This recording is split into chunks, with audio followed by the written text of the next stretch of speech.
Elder Scrolls 6 is gonna kill a Bethesda. And you know what? That's actually a good thing. Bethesda deserves everything that's coming their way. With all of the decisions that they have made, with their sheer unquestionable incompetence and talentlessness, they deserve all of it. And this Elder Scrolls 6, with everything that we already know about it, and we know the name, we know the location, we probably even know the setting at this point, it has been revealed, it's bad. We're talking about one of the most wokest shit games in a very potentially long time. And you know what? This is sad. Not because we're gonna get a bad Elder Scrolls 6, because this is most likely the legit end to Elder Scrolls as a franchise. Because this thing, I'm not joking when I say this is gonna be absolutely woke. Because this is gonna be done in Hammerfell. And the thing about Hammerfell is actually a pretty cool location. It has actually more things going for it than just being a desert.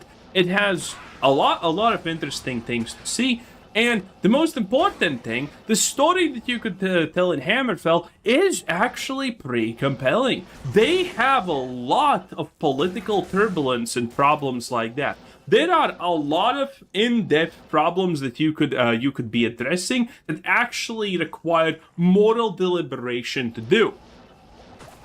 But we're talking about modern fucking Bethesda, okay? That's the thing! This is modern Bethesda. Hammerfell just got picked because guess what? There's gonna be a bunch of beggars there. That's it! We're not gonna just have one St. George Floyd reference. We're gonna have all of them. That's why they picked the location. They just picked it to be woke.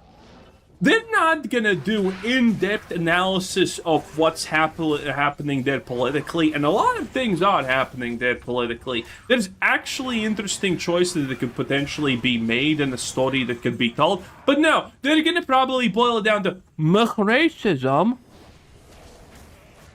That's it. That's what it's gonna be. It's gonna be boring, dull, and lame, and boring again. It's gonna be shit. But you know what this is? This is Skyrim, but it's a modern game by their or exotic, whatever. And this is just what Skyrim would look like as a modern game, and it is the wokest piece of trash ever. Okay, it is what it is, boys.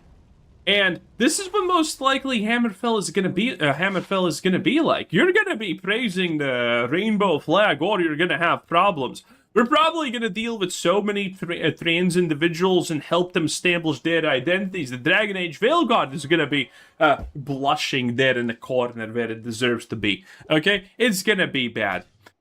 There are far too many coincidences lining up that the Elder Scrolls 6 likely titled Sentinel. If this is true, this lines up with the past decade of speculation that Elder Scrolls 6 takes place in Hammerfell. And yes, this speculation has existed for pretty much a decade at this point.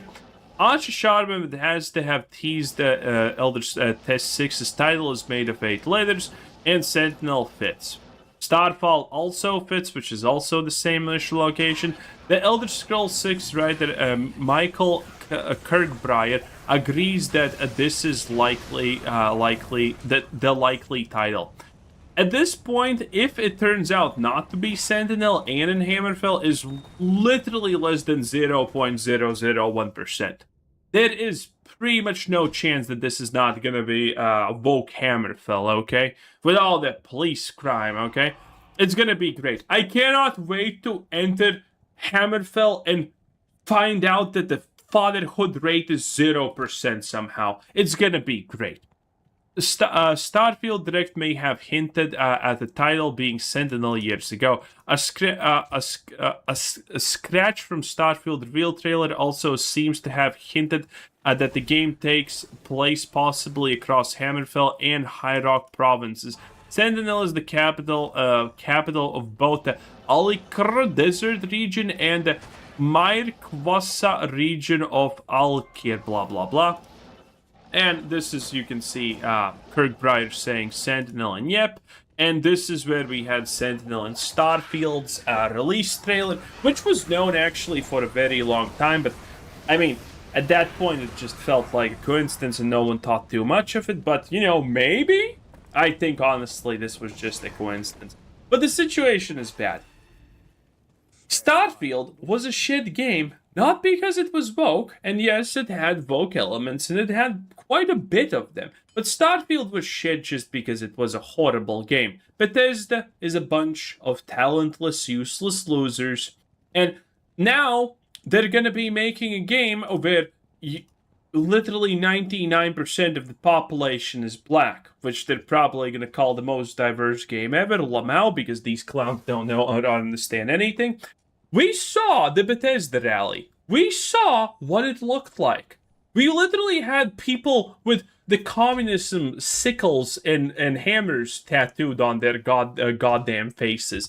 And now these people are going to be making Sentinel. Elder Scrolls 6 in 2031. It's most likely going to be 2018 at this point, it looks like. 20 years in the making, takes place in only Hammerfell. Handcrafted content, 90% empty deserts. Again, this is probably going to be it. They're probably going to just make it all RNG, dribble, nonsense, garbage, procedural generation shit. And that is sad, because again, Hammerfell, unironically, is a location with a decent amount of believable, reasonable, relatable political strafe and whatnot. With religious issues, with political issues, and so many things that could be done. And Bethesda is just gonna just take all of this and condense into probably racism. And that's it. It's gonna be shit. Ship travel is a cutscene between open water, believable. Procedurally generated islands, because there was talk about islands a long time ago. If you did not know that you could be exploring islands, and yes, this sounds as bad as it sounds. 11 locations that repeat on all of them, probably true. Racism removed, probably also true, but you know, it's gonna be like a little bit of light. Oh no, how could you type of shit. Todd's Magnus Opus. This is what I, by the way, was talking about previously in a different video. That Todd is going to be making Elder Scrolls 6. It's going to be pretty soon. And after that, Todd resigns. He's done. He goes into the sunset because Xbox doesn't want him anymore. This was my speculation. And then Todd gets to make one final hurrah game that's going to be his masterpiece. Because, you know, his masterpiece was supposed to be Starfield, but everyone hated it, so he kind of ironically removed his name from it. In any case, here is another post, but it's a little bit more detailed, but it's kind of funny. Elder Scrolls 6 Sentinel, spiritual successor to Elder Scrolls 2 Daggerfall. Takes place in Iliac Bay, both Hammerfell and High Rock. These are kind of predictions. This is not exactly supposed to be some kind of insider knowledge or whatever. A player is de Hunding. And this is why I was interested in this post when I saw it. Because what the hell is a Hunding, you ask? Well, you see, the Hunding is an actual thing that exists in the Elder Scrolls lore, and it is a black god. That's right. That's right, boy. Yes. The Jokund and Redguard spirit of perseverance over infidels in Elder Scrolls universe. Now, granted, who are the infidels? Probably the evil white people that are going to be the genetic bad guys, because we all know how this works out, probably. I mean, let's face it. It's going to be bad. Yes. A Redguard hero who appears in their time of need. Imagine you can't even customize your character because every character needs to be St. George Floyd. And imagine people start referring you as the breeding one. It's gonna be so great. It's gonna be so great. In any case, sword singing powers like shouts, I mean, there's gonna be probably some form of dragon shouts. Ship customization and sea battles, probably gonna be bad. Second Great War has already started. Ooh. Empire has fallen. Talmor have taken control of most of Tamriel. Skyrim is not holding its own against Talmor. High Rock has become the seat of the Empire. Hammerfell has two main factions. Crones and Forebears. Player will pick one to support. Now, this is just all random speculation, and it does get pretty wild roughly here. They will not move the timeline that much. They will move the timeline that much, by the way, in Fallout, but they will not move it this much in Elder Scrolls 6, because Todd wants you to relate to everything that's happening. Players will pick one to support a deeper settlement systems, and yes, we're probably getting a settlement system. And when I say probably, I mean 120% we're getting a settlement system. That no question about it. Every single Bethesda game has taken the shitty systems that they have constructed in a new game and plumped it into the next. So yeah, we're gonna get a settlement system, and on top of that, we're probably gonna get some ship combat, because Iliac Bay is perfect for it. More trading, production, marketing, blah blah blah. Named NPCs can be recruited to a settlement after helping them. Morrowind spell system. Okay. Now, again, this is just made up, even though this post is actually gaining a lot of traction, as you can see. I opened this like 20 minutes ago, and while I was looking for others, I saw that it got 30k more views, and now it has 36k more views since the 11 minutes that this video has been running, which is funny. So people are kind of interested in seeing this, because this is actually pretty decent speculation, I'm not gonna lie. Morrowind spell system is where, I mean, everyone should be drawing the line and saying, yeah, that's not happening. Swordplay similar to a chivalry or whatever? No. This is never happening. None of the complex stuff is gonna be there. None of the complex stuff is ever going to be there. And co-op is obviously also not happening, because they want to sell mods, which means co-op is never happening, because mods will probably, it's too hard to make mods work. In any case, also, Bethesda is currently threatening us. On Tuesday, August 18th, a patch will be coming to Fallout 4. You know what, and everyone knows what that means. The game's probably not even gonna launch anymore. Focusing on general creation improvements. Yes, again, the game's probably not gonna even run. As precaution prior to these upgrades, we encourage players to log into your game, blah blah blah, because you can't optimize anything because you're talentless. And you guys are killing us. This constant push for more profit while your players are begging you to fucking stop. Are you and you wonder why everything you've released in the last decade is completely ass? You don't listen to us, you're losing our trust.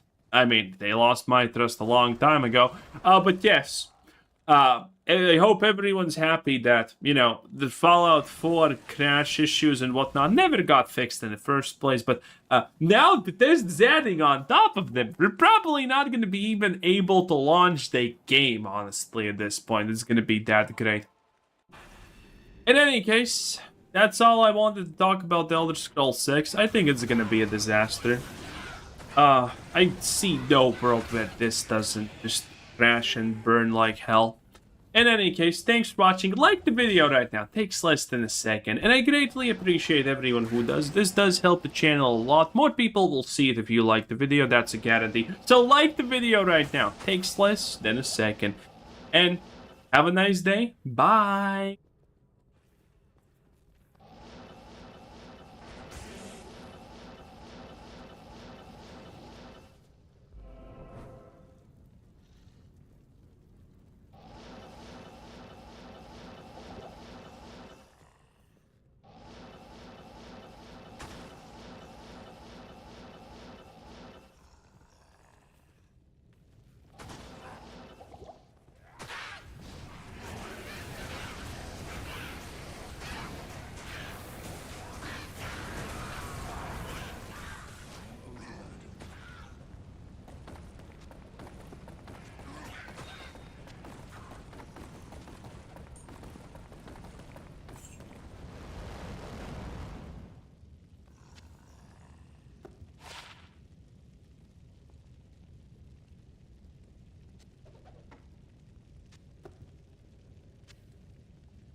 You can't make this up.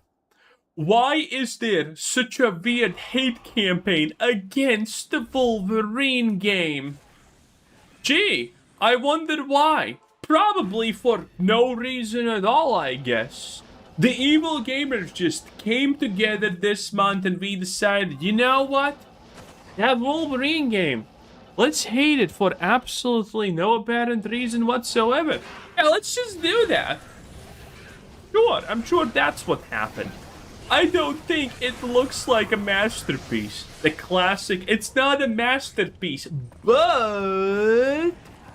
Oh, you gotta love these arguments. But people are acting like Spider-Man 2 was the worst game ever. Spider-Man 2? Why are we talking about Spider-Man 3? Interesting. What? Why are we talking about Spider-Man 3? Why 2? Why 2? I mean, Spider-Man 3 is out there. I wonder why he's not mentioning Spider-Man 3. Interesting. And that this game will be terrible when it literally looks great. Insomniac has always made good games. Oh, then you have nothing to worry about. Why are you saying this? Who cares? And, you know, the replies are pre-curated. This is Twitter, the land of miserable people who don't enjoy anything. My favorite argument against when you see a literal pile of shit put in front of you is, why aren't you happy about everything like a brainless dolt? Why are you acting like you have above 60 IQ? Absolutely classic. You have to enjoy this. You do have to take this with strides, boys. I mean, these people will never learn because their pattern recognition skills are as low as their other functions. In any case, Marvel's Wolverine by Insomniac is getting destroyed. Like, yesterday it was bad, but today people are even shitting on it more and harder. And I mean, it's just horrible.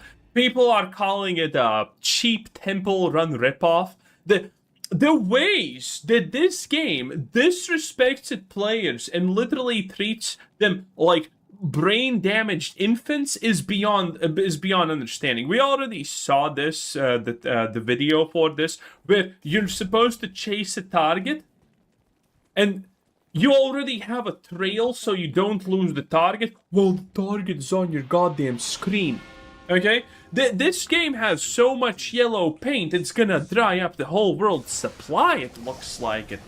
And yeah, people are just absolutely making fun of it on every level possible. This is one of my favorite ones.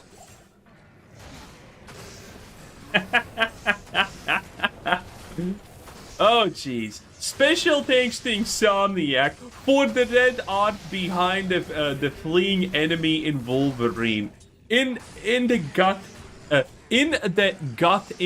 game's corridor section where you literally have just to run forward after the enemy, they added a red line so the gamer, who is probably an imbecile, obviously, doesn't get lost in the corridor where physically you can only run forward. This isn't an open world activity. Wolverine is a story-driven corridor adventure. Wolverine is slob garbage fest. That's what it honestly is. Yeah, people are doing the obvious, and they're thinking, would DSP get lost in that still? And I honestly think yes. The king could still get somehow lost and go in the opposite direction. I'm sure they have some kind of thing that also prevents people from going the opposite direction because, you know, I mean, we do have to think about the modern audience, you know? Even though this guy's a fossil. In any case, if you thought that was bad,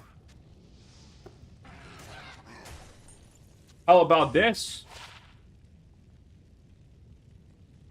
How about this? There's probably an option to make it 15 times larger in case you don't notice. I mean, I mean, maybe not. Also, the graphics look ass, not gonna lie. Like, look at this. This is clearly unfinished stuff or whatever. But man, look at this. This is just sad. This is clearly unfinished, but yeah, this is what it's gonna be like. 10 out of 10. Just in case you don't know where to go, buddy. It's okay. It's okay. We got you. And, I mean, the fun doesn't stop here. Obviously.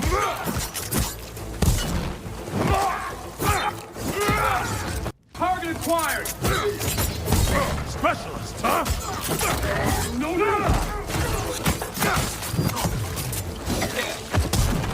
Yeah, people are also talking about how this game is literally just bash one button.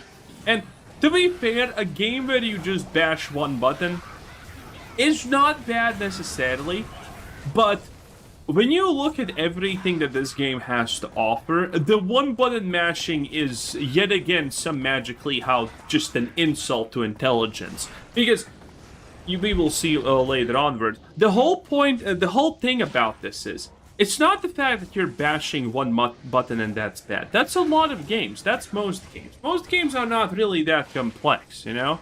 Even in something like Dark Souls that people bring up, you're just bashing typically your light strike, your fast strike or whatever, and just rolling in a direction time to time. You know, it's not necessarily bad, but the fact that there's absolutely no challenge to this, the fact that there's absolutely nothing to do here, and the whole game can be played by just putting a rock on your controller and it's gonna self-play, is pretty ridiculous, and people obviously do not like this. This one by Smash JT. Who said AI is bad, huh? Look, you don't even want to be here. I identify as non-binary, and my pronouns are they, them. Look, bub, I just wanted a drink. I respect your right to be your authentic self. I mean, this is what this writing looked like. This is what we talked yesterday, how these interactions unironically felt. They felt bad. They felt poor. They were fucking stupid. This whole game just feels like someone watched a bunch of TikToks, what the X-Men, what the Wolverine, what you know, mutants are all about, and then they were like, yeah, okay, time to zoomer up this shit. And you know, here we are. The quality also is pretty bad in a lot of situations. Now, this is from a previous gameplay segment that we have seen for a while, but yeah, people are looking at it, and the quality seems kind of not there for a lot of things. For example, that this is how you slide on a cable, which is pretty bad. This is the obvious quality of woman that we have, and yes, this turns out, truly Lady Deathstrike, which is hilarious. My god, what the hell are we doing? This is supposed to be Callisto, because, I mean, no one cares about Callisto, let's be absolutely real. But, I mean, they still added the Bane of Existence. Next thing you know, they're gonna be putting in, what's that overrated actress from Spider-Man, and she was in the Odyssey and all of that garbage? Yeah, that one. The one that already cheated on Spider-Man, but in real life. And if anyone's wondering why this is happening, I mean, we knew this. We knew this a long time, that it is official that Insomniac has been working with 2 of the 4 Horsemen of Death. In this case, granted, it's not Anita, but it is Zoe Quinn, okay? Because this is a Sweet Baby Inc. thing also. Sweet Baby Inc. Helped Insomniac, helped Lamau with Marvel Spider-Man. They ruined 2, then they completely effed up 3. And, you know, Wolverine is also a thing, and people are obviously posting the absolute greatest that we have here. What the fuck is this? What an absolute treat, you know? And people are making fun of this because it is just sad. And here we have once again another paid protector. The hate for Insomniac games is so forced. Let's not forget that they've pretty much carried the entire PS5 generation on their back. No one cares about your stupid PS5. First of all, Spider-Man again. These are new tweets. I guess they got their barking orders. That's all I can say, because they're all mentioning Spider-Man 2 and it wasn't perfect. Like, tell me that these tweets honestly are not kind of the same exact as that thing. Spider-Man 2 wasn't perfect, but it was a good game. Spider-Man 2 wasn't perfect, but it wasn't a good game. On the same day, granted in different times, but on the... Dude, I fully believe these people are getting unironically paid. I fully believe Sony is paying these people. Like, how do they make the same tweet? How do they constantly just make the same tweet with the same flawed logic? And it just happens all the time. In any case, at least it is funny. Did I just bought these claws with my freaking mind? That is, what's it called, the reference? It's great, okay? It's great. Because here we are yet again. History always repeats itself, it seems like, and that is on point. What a time to be alive, one might even say. Oh yeah, everyone is ripping on this. People are not happy because, you know, I mean, fucking obviously. Well, okay, maybe DSP is slightly happy if he gets $200 in a day. Oh, but yeah, this is just such a joke on absolutely every level. I cannot wait, because the amount of disdain for this game means that I see no way it succeeds. I see no way that it succeeds. It's not that anticipated, it's not that beloved. Like, the previous Wolverine game was decent, but even that wasn't that obviously bought by people. And now we have this by Insomniac, when we know that Spider-Man 3 was a financial non-success, in fact. And now they're making this, and, I mean, people hate everything about it. I could be showing, like, 50 different more screenshots and tweets and whatnot of people just ripping on it. But you kind of get the point. I mean, technically it's better than this, Lamau, but... I mean, there's not a lot that can be worse than this if you're old enough to know what that is. In any case, 10 out of 10. Thanks for watching. Subscribe if you haven't already, and like the video. Do it right now. It takes less than a second. Like the video. It helps out a lot. It really does. So thank you for everyone who supports the channel in that way. Bye!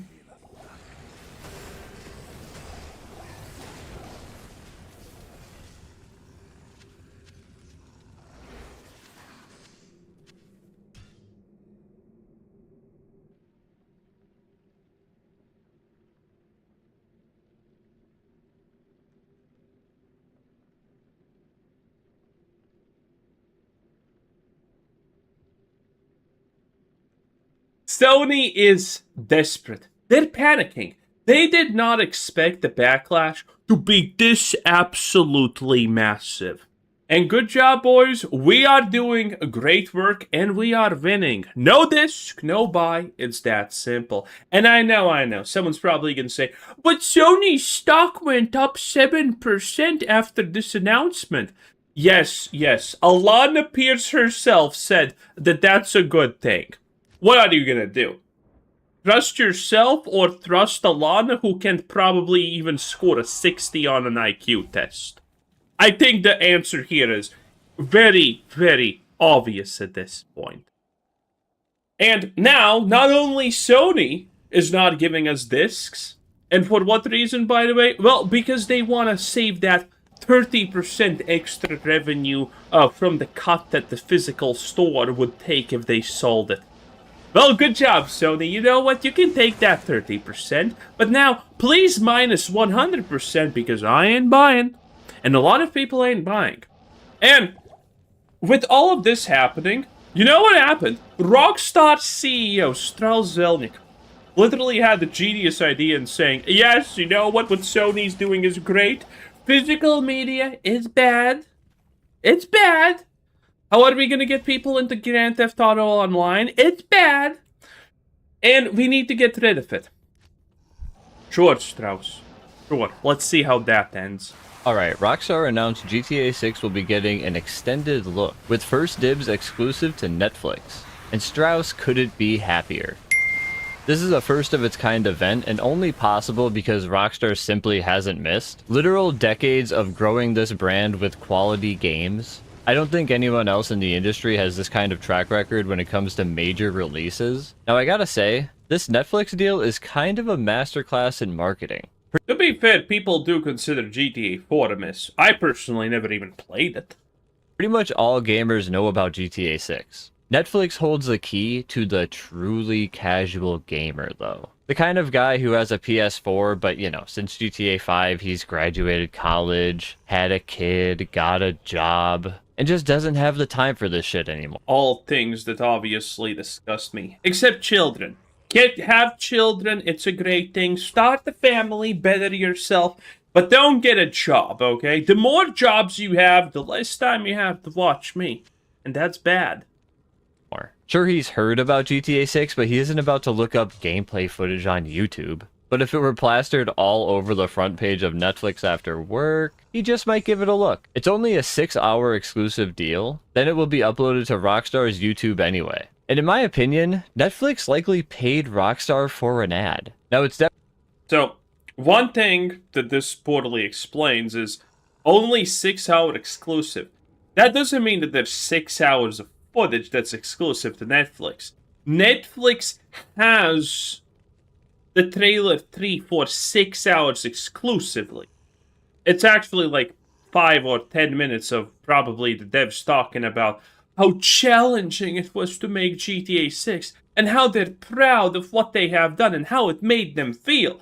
Because GTA 6 is going to be woke. If we have developers talking and they're going to talk about their emotions and shit, GTA 6 is so cooked, boys. It is absolutely just boiled. definitely more than that. Netflix, of course, wants to be connected to the biggest launch in entertainment history. They already have some game streaming service Rockstar is involved in, and it just makes sense. When you're a company like A game streaming service that I don't think anyone knows about or uses. Netflix, normal advertising doesn't work. Babies are born with Netflix subscriptions on auto-renew. They have to do big things in order to get everyone talking about them, and this certainly has everyone talking. The truth is, this is a masterclass in marketing from Rockstar and Netflix. It's not about subscriptions, it's about the headline. I did a poll trying to see if people would subscribe to Netflix in order to watch. Well, actually, it is about subscriptions. Netflix did this for subscriptions and notoriety and whatnot. They did this for that. This, and well, something to keep in mind is people treated C results as I don't give a fuck about GTA 6. Very funny. But you can see that as far as my viewers go, no one is subscribing to Netflix for this. Which again, isn't... I honestly don't think a single person watching a YouTube video about this is ever going to say, yeah, I'm spending money on Netflix. People are going to watch it if they're already subscribed, but this really is not the target audience for Netflix subscription. Let's face it. More people are watching videos about TV shows on Netflix that Netflix ruined than people actually subscribing to Netflix because they want to see GTA 6 hours early. Really their goal, I don't think. This is likely going to be a gameplay reveal, as I don't see what else it could be at this point. We are basically 3 months away from launch and still don't know what the actual game looks like. It requires a Netflix subscription to watch. Don't think it's going to happen. I don't think there's going to be gameplay.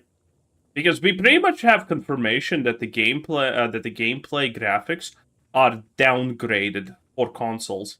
Watch live, creating that good old FOMO. And you know, while I don't think a ton of people will do this, some for sure will just to experience the moment. Now, 100% of them will lie and say they were already subscribed, but people are going to do this. I will be doing the smart thing and just using my brother's account. Many people do see this as a paywalled advertisement, and it is for 6 hours, but this doesn't really bother me. I think we have many more industry problems to worry about, which I will get to in a moment. That I can't find the energy to care here. Something I am predicting. We should still be mad. Everything that we allow these people to do against us is going to be something that they try and try again.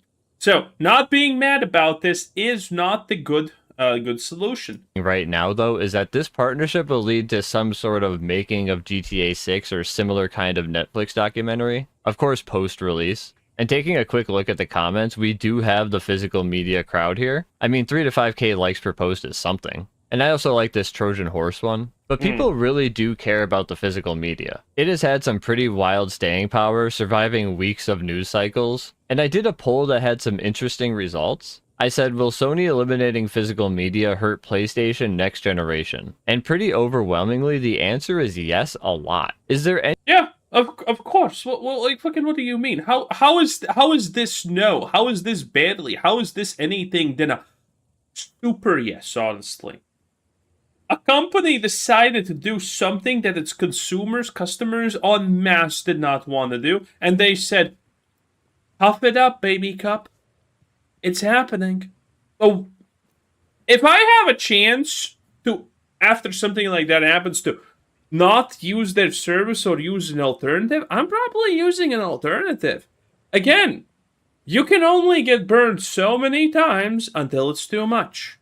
Every single juggernaut of the industry has learned this lesson. Some need to relearn it, obviously, time to time again, but this is always going to be true. Do things that consumers don't like, suffer the consequences. Any other problems Sony has caused for themselves that has pissed people off this bad? Is it possible that we're reaching Xbox One levels of foot shooting? Well, Take-Two CEO Strauss Zelnick certainly had some interesting remarks about physical media that I want to talk about. He started by saying, Great guy, he told us it's art, but this is actually... No physical is actually good for the consumer.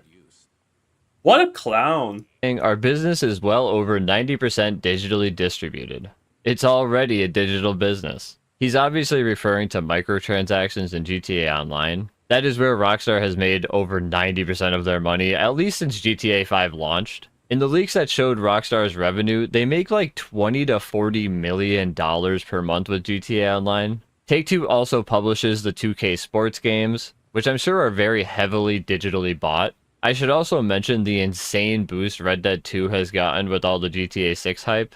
The left image is from my first video 7 months ago, and in that time, it has jumped up 8 million copies, overtaking Wii Sports. You know, that is actually absolutely massive. Now, granted, I do think it was on Steam sale for like 70 or 80% off. I could be wrong, but I think it was. Game that shouldn't even be there at all.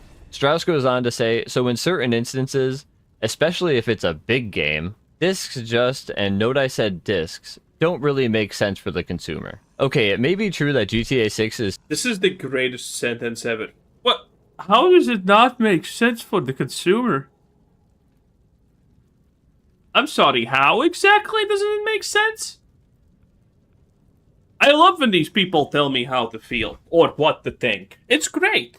Too big for one disc. Good thing we have a solution for that already. It's called data discs. Final Fantasy VII Rebirth came on 2 discs. Baldur's Gate 3 came on 2 discs. And on Xbox One, it came with 4 fucking discs. Now, I get none of these are Rockstar, and maybe something about their game... Oh, wait, they did it for Red Dead 2. Okay, very cool. He continued with, also, most instances you have to register online to play anyhow. And I want to note that this is just an artificial limitation that they created. Yeah, if they create a reason why I shouldn't do it, that's not my problem, that's their problem. And act like it's out of their control. No need to waste our time here. He says, so if you're already connected, who cares if you download digitally? It's all the same, and it's much more convenient. Who cares? It's all the same, more convenient. These are those phrases meant to relax me, but they do nothing but grow my rage for these fucking companies. Let's start with who cares. As it turns out, a lot of fucking people, Strauss. Do I need to show you Sony's Twitter account? He says it's all the same. No, it's not. Here is the difference, Strauss. Physical games give consumers the option to buy it cheaper. I know you're doing your little code in a box scheme here, but I somehow just doubt those are going to be in high supply. They want to cut out Walmart and Amazon as much as possible, starting with the disc, and eventually you won't even find the box with the code in it. A digital purchase gives them the most money, and it's split the least ways, something them and Sony salivate over. So Strauss actually continued, and I actually forget where I found this little snippet of article here, but he said, so that's where the world is going in our opinion, and I think Sony understands that.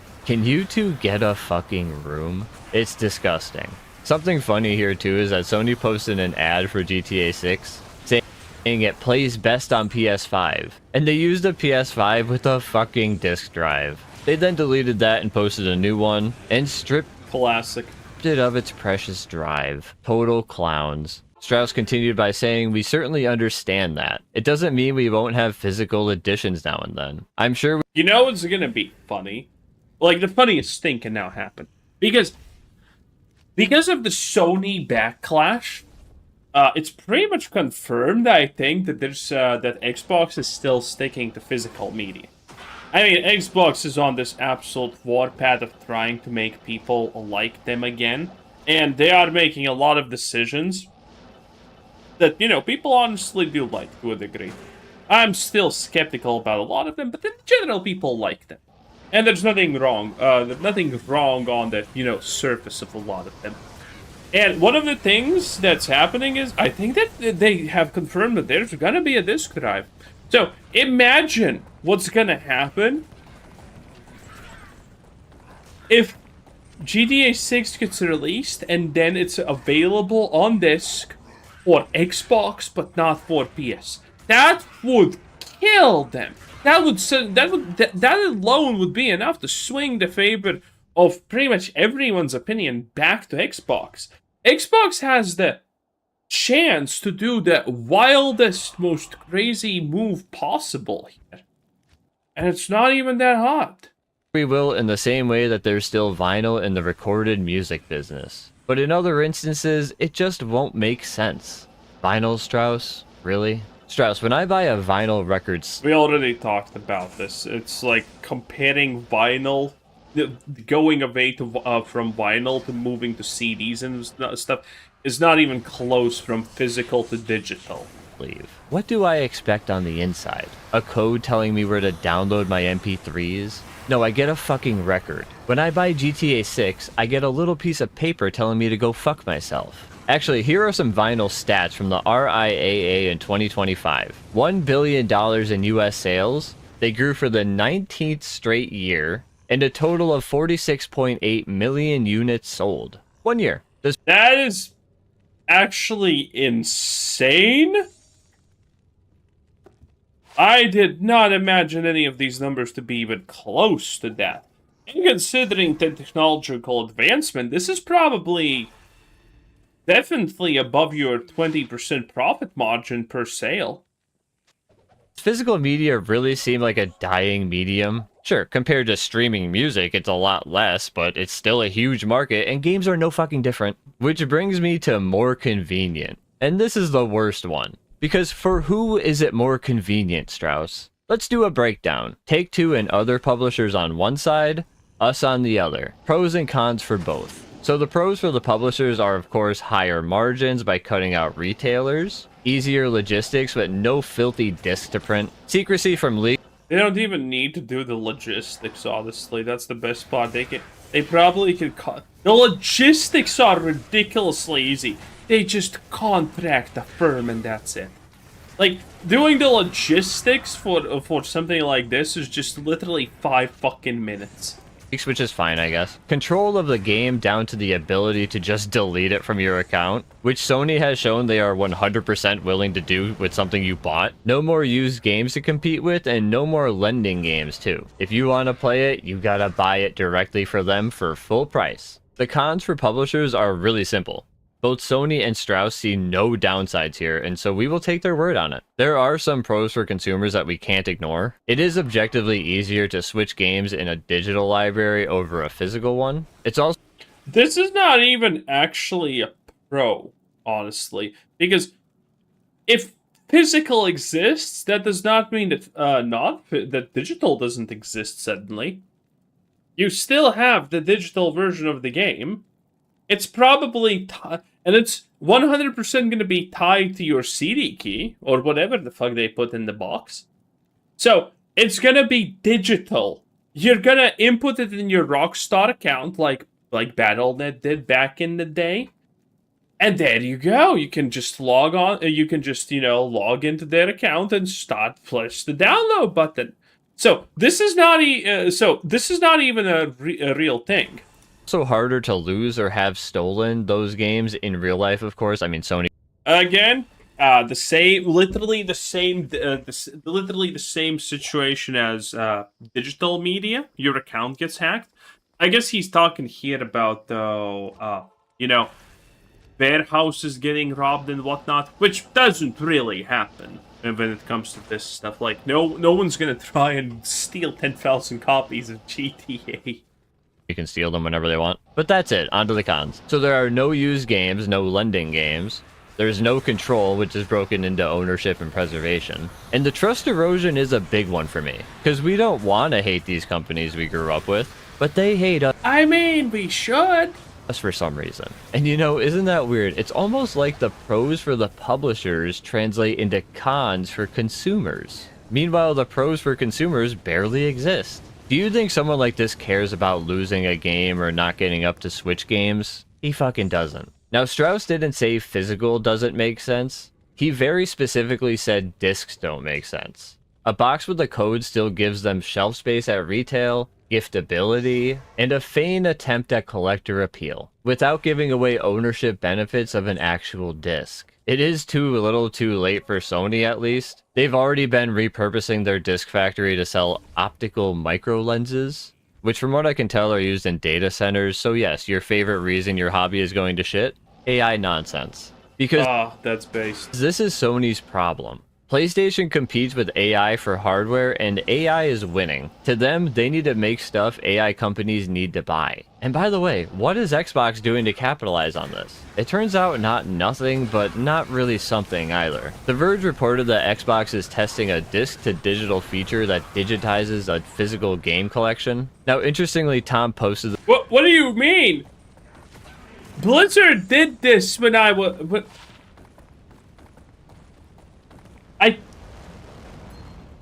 Blizzard did this, I think, before Burning Crusade came out. You could add your CD key to your Battle.net account. I had a Diablo 2, Lord of Destruction, obviously, Warcraft 3, The Frozen Throne. I should have said Warcraft 3, Reign of Chaos, and then Frozen Throne, but whatever. And I had the original World of Warcraft Classic, and World of Warcraft Burning Crusade. Didn't play Classic, but I still had to buy it for fucking Burning Crusade. So there it is. There it is. This has been done forever. This is a non-issue. My god. this on July 1st, which is the same day Sony posted the big middle finger. So I assume he heard about this information before and was waiting to share it. And so Tom says, Microsoft will likely soon follow Sony and stop the production of physical discs for Xbox games. And this is just crazy if true to me. The disk drive adds like $30 to the cost, or at least historically it has. But it would give them that huge boost in PR that they're like so desperately looking for right now. Yeah, at this point, I mean, you have the ability to buy a non-disc drive thingamajig and a disc drive thingamajig. And $30 is not going to sway someone to not or to buy a console at this point. Right now, it just seems so obvious to me, and it really makes me wonder what's going on. Tom continues with, but instead of leaving physical games behind entirely, sources familiar with Microsoft plans tell me the company has quietly been working on a disc-to-digital feature that will allow Xbox owners to digitize their existing physical game collections. Doesn't make sense. Okay, so let's visualize this. Say you own a Series X and you can take your physical copies of games and obtain a digital license for that game. Oh, what a gay choice of a game. Very cool, right? Okay, so now you're someone who skipped the Series X and you own a Helix. You know, the next-gen Xbox. But guess what? There's no... Are they gonna call it Xbox Helix, by the way? Are they? That's so dumb. That's so lame. No disk drive. I feel like we're repeating a dark time in Xbox's history here. Are you saying that I need to buy a Series X to digitize and future-proof my games now? What if my Series X is broken or stolen or I skipped it? Fortunately, we have a product for people who aren't able to get some form of connectivity. It's called Xbox 360. Right. So stick with 360. That's your message. If you don't, Well, you don't like it. if you have zero access to the internet, that is an offline device. I mean, seriously. There's a million reasons why someone might have Xbox Ones or even Series X games that a Helix wouldn't be able to do shit with. It's just one step forward, two steps back. This apparently isn't. We're gonna see. Again, I think I saw something that Xbox is planning to keep discs around. Again, if Xbox is currently losing money on trying to regain people's trust and shit. And that does make a lot of sense, because when you look at Game Pass subscriptions versus PlayStation, whatever it's called, Xbox almost has 2 times less. That is an insane thing. So if losing a couple of dollars on stuff like this means that they get to double their user base, that is of course big money. And since Xbox is trying to look for the future with all of these good moves and good PR, I mean, I think that's something that they're gonna look into. Again, it's the easiest way to just win the console war. You know, Xbox gave up, then Sony said, Xbox, we go in life together. And then they put down their beer and just Minecrafted themselves also. And Xbox now has the chance to re-Minecraft themselves.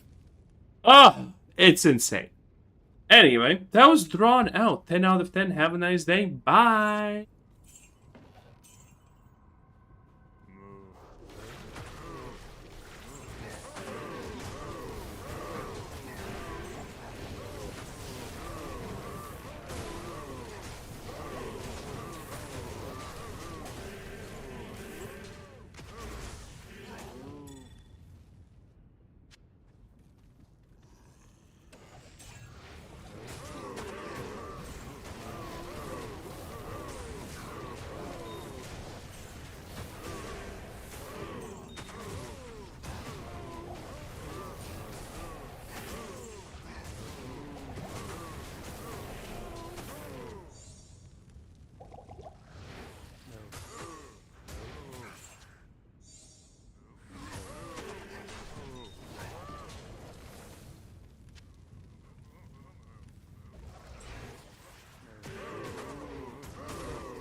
So I recently picked up a friend of mine from a local grocery store in the area, and when he got in the car, he seemed very distraught about something, and I was curious as to what happened. Now, I thought the $10 a pound ground beef or the $8 bag of tangerines might have been enough of a red flag, but apparently it wasn't. And he told me that he had talked to a woman there who worked there, and that the interaction, at least at face value, seemed to go well. And he said that he had asked for her phone number. and that she opted to want to exchange social medias. Now, my buddy does not use social media. He is someone who is very much living and is a proponent of a more kind of analog life. And really, he sees social media for what it is, quite frankly. But when he told her that he does not have a social media, she said that it is creepy. She ended the interaction there. And I told my friend directly, dude, you shouldn't care what she thinks. You shouldn't have any care in the world what a woman like that thinks or says. I guarantee you, even if he would have had a social media, she would have found something else that doesn't suit her fancy. And the guy's 6'3", so she would have had to run down the list. I'm sure she would have eventually found something.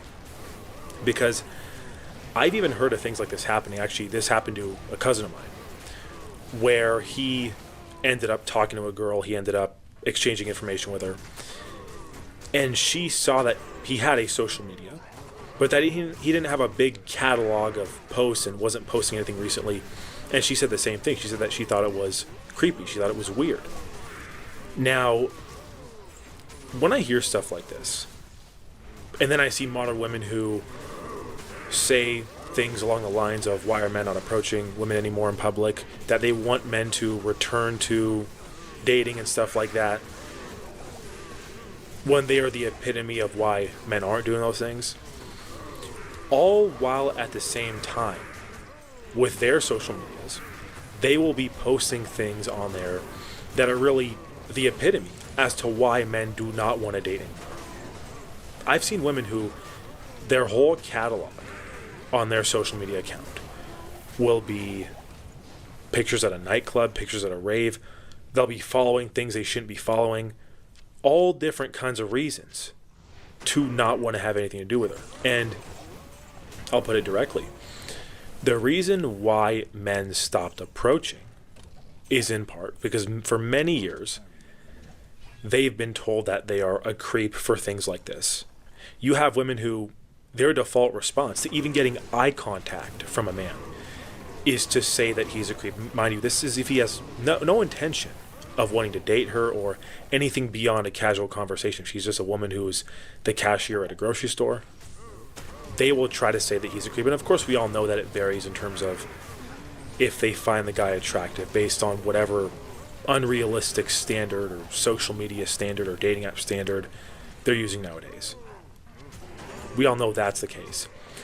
But most men now have totally opted out. Just like the buddy of mine who dealt with a thing at the grocery store. Now, he's someone who took some time off of, which I don't want to get into his personal business, but he did say that I could talk about this. He spent some time kind of isolated from society, I'll put it that way, for a number of years. And of course, dating apps were still a thing back then, back when he was more kind of around the city I was in. But he said, even from the short time that he's been back, just of how downhill things have gotten now. My thing is this, I'd argue it's, of course, things were never perfect. I think that's really gotten out of hand recently. But you could argue that this thing that's been going on for many years, even decades. It's just now we're kind of seeing almost the perfect storm come together, right? But men looked at the deal, much like my friend has now. They've looked at the offer and they have decided to walk away. For example, let's say you're trying to sell your car or something like that, right?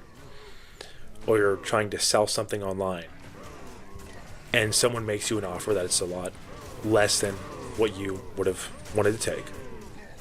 You're obviously going to decline it. You're not going to want to take part in that. That's exactly how men feel when it comes to looking at the deal and the offer of dating nowadays in modern life. And you just look at women, because I want to talk about social media since I guess it was the subject of discussion with what my friend dealt with. But you even look at the things women are posting on there and quite frankly the things that they are doing on there, thinking that they're going to get attention and validation. I'll put it this way. When I was a kid, I used to play a wrestling game. And this was back when I was a lot younger and, you bought the game and you would go down the aisle at the store and you'd have the disc in hand. But I would do kind of character customization. And anyone who knows, who's done that in a video game, knows that with a little bit too much freedom, you might make some very kind of, odd things, right? I remember in the wrestling game, I had a character who, he ended up becoming green and his shoulders were out to here and all this kind of stuff. But when I see modern women and all these so-called enhancements that really do the opposite, that they are doing to themselves, lips going past here, all this kind of stuff, it looks absolutely ridiculous. I'm going to call it like I see it. And that is in part the damage that social media has done. If it's not to them in terms of the way they think, it is physically. It is physically. Most of the influences that women get on there, or just have in general, I would say are negative, and along the lines of how not to be a wife, how not to be a mother, being told that men aren't needed. And that's just getting started on the behavior stuff. I mean, look at a lot of the podcasts that younger women are watching, and you'll understand exactly what men are talking about. But you combine that with the phone, and you get exactly what we have today. And I want to add on that too, because this idea that you match with a girl on a dating app or you exchange social media, when I was a lot younger, even when you would exchange the phone numbers, you wouldn't spend a whole lot of time texting. There wasn't as many games and that kind of stuff. It would be a phone call. I remember back when I was younger when you would just call the person. But now it's all these games over text. It's who replied last. It's how long do you take to reply. It is all these hoops and hurdles, and then acting like men are mind readers. And then when you don't show interest, they want to chase. It is the most ridiculous thing I've ever seen. If there isn't mutuality and understanding and respect for a man's time, it is not going to happen. That's why so many men have opted out, because there are none of those things. We're not mind readers. First of all, we have our own family responsibilities. We all have our own monetary, financial responsibilities. We have hobbies, we have skills, we have things we need to do. We don't have time for games. If you're not someone who's going to add value into our lives, then why would we want to pursue? Why would we want to approach? But when it comes to dating apps, because I'm on the subject of the phone here, when it comes to dating apps, I've seen this notion, because I think men are waking up now, and they have been waking up for some time in terms of this, but this idea that women on dating apps are actually looking for something serious, and it's desperate men who are trying to match with them, and it's a bunch of men trying to compete for the same woman. All of these different kind of things I completely disagree with. I don't agree at all. Anyone watching this who is Gen Z or millennial knows that dating apps have been a forefront part of the times. I'll put it that way. But when they say that men are on there doing that kind of stuff, it's quite the opposite, because women are on there looking for attention and validation. Men have opted out. Let's not forget, men are not using them like they did 5 to 10 years ago. They've opted out completely. And this notion that there is somehow this large array of men who are single that don't want to be single, because people talk about charts in terms of, I've seen statistics along the lines of a certain percentage, a larger percentage of men under 30 being single compared to women. And they will look at those kind of things and think, oh, well, men are doing poorly, when they're really doing better. I'll tell you something right now. The people who I know that have dealt with things, that have hit rock bottom, are the ones who have dealt with women and marriage and divorce and custody battles and losing. And when it's really not half your stuff, it's more like 75, 80% of your stuff, to be completely honest. The people who I've seen that are the most lonely a lot of the time are the ones who are in relationships, not the ones who are single. Most men that I know that are single are very successful. I'll put it that way. They're very successful. They're successful in results in the gym, with their financial predicament, with having a good connection with their family and close friends. They're not falling behind. But when it comes to these things, what it really comes down to is women are in love with the phone because they are in love with their own egos and they are using the phone to project that. That's what it comes down to. And even with dating apps, this notion that women are any good, I don't see it any different than going to a nightclub or a bar to find a woman. I had a friend of mine actually recently who went on a date with a woman that he met on a dating app. And she was the epitome of every single red flag people talk about. Wasn't looking for anything serious. Wanted to meet him at 10 at night. And he went to pick her up. She lived super far away. And then was insisting to go back to his house. Why? So he could have a false allegation? He doesn't even know this woman. He just met her in the span of an hour. She's begging to go back to his house. Meanwhile, not understanding that he has work the next morning. So being really not understanding boundaries, being inconsiderate. And then come to find out that really that's all she wanted to do, which that tells you she's not looking for anything serious. This is a woman who is in her early to mid-20s who's just ruining herself. That's what it comes down to. They're absolutely ruining themselves. So let them do that. And focus on what you need to focus on, your mission and purpose. But it's become apparent that with all that kind of stuff, with the social media, with the dating apps, and I'm not saying that men should sit there scrolling nonstop because before you know it, hours are going to go by your day doing that. But women cannot handle social media and endless options. They just can't. It's become apparent by now. I mean, it certainly has for some time, but they just can't. They are so caught up with comparing and what other people have and all these different kinds of things. Whereas if you're a man looking at that, which pretty much everyone I know barely even posts on there.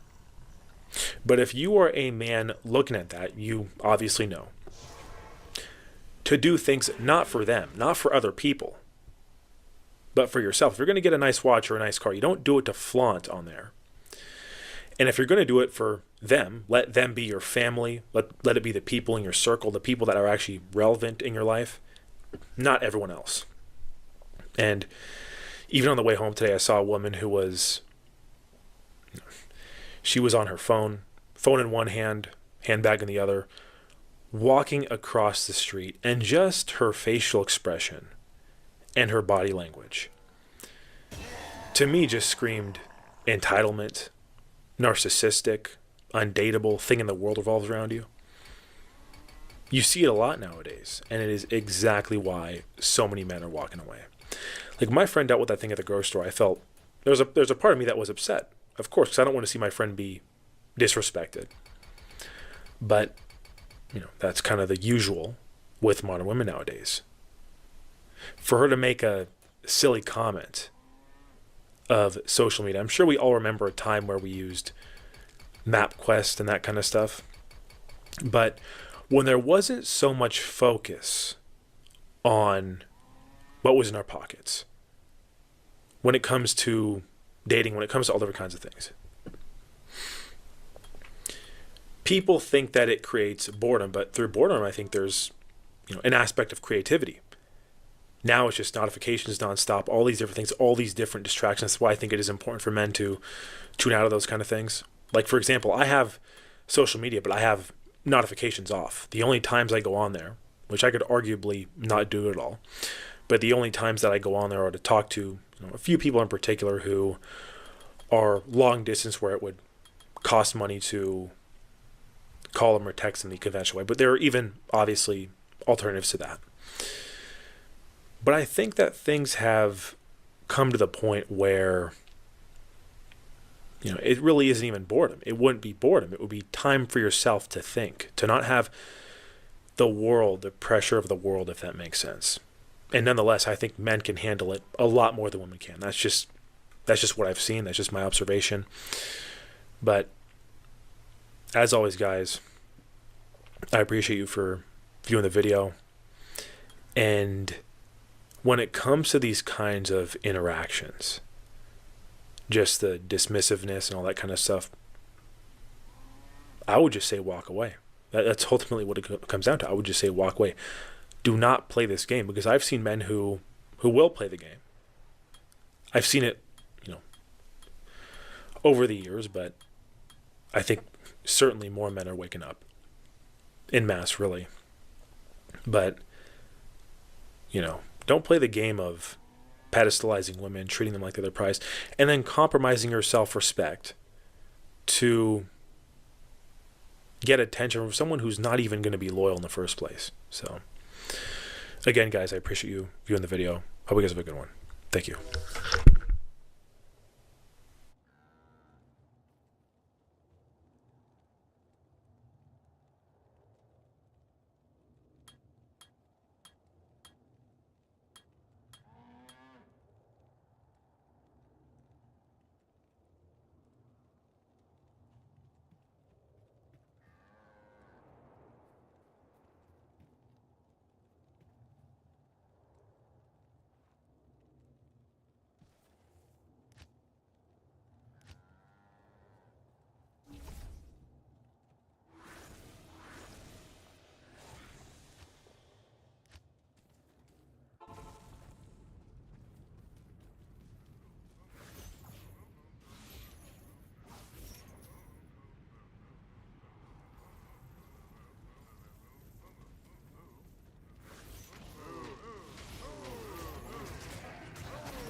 So I was at the airport and I was dropping a cousin of mine off who was on leave for his work. He had accumulated about 2 weeks or so of leave.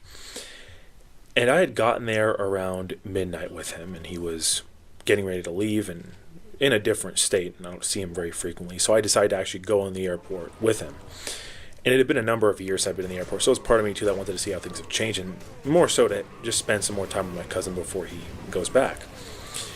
And as we're in the airport, there's a couple who's there. There's quite a lot of people there for the time, but there is a couple who's there who's probably in their late 20s, if not early 30s. And the woman asks the guy, I would hope, by the way, not a husband and wife for his sake, but asks the guy if he could go and get her an iced coffee from one of the kiosks in the airport. And he goes and comes back with a bottle of water that I would assume he got from a vending machine. Now she goes and throws a fit and gets angry, saying he's not resourceful, and she's really just trying to put on a display of public humiliation. That's what she's doing. She's looking for an argument. She knows how ridiculous this whole thing is, but she's just trying to create drama. She's trying to create problems. And he tells her in a very calm voice that the kiosk was closed. And she keeps on trying to want to argue with him. And what he does, which was really the right thing to do, is he takes his stuff, gets up, and leaves. Now, I don't know if they were about to leave and take a flight, or if they had just landed and gotten back. I have no idea, quite frankly, because it wasn't in the gate, it was not in the terminal. But seeing interactions like this, there's part of me, truthfully, that wants to jump in and say something, but knowing he handled his business the way that he should, and that I don't want to be that person to jump in the middle of stuff going on between a boyfriend and girlfriend or husband and wife or whatever it might be going on there. But nonetheless, seeing stuff like this is the epitome of why so many men are done. And ultimately the problem here, this idea that I see women having, modern women having, of hypergamy having no limits, that they could always do better. Like, I guarantee you, the way she acted with the boyfriend, I would assume at least boyfriend, the way that she acted with him, she has that mindset that she could constantly level up. Either it's that, or all the exes and stuff in the past, because I'm sure there's many of them, were people that either took the disrespect and just let it happen, or, as I mentioned, she thought it wouldn't matter because she could constantly do better. And keep in mind, she's not 22, 23 years old anymore. The time is going to fly. First of all, I don't even know what she's doing in the airport, getting on a plane. Her head's already in the clouds. She's already not living in reality. But every passing year, you get older. We all know that, right? She's not even 22, 23 anymore, and she is still thinking like this.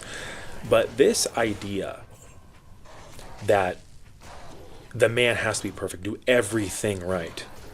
Nobody's perfect, number one. We all make mistakes. She could have had a good man there, but she totally ruined it.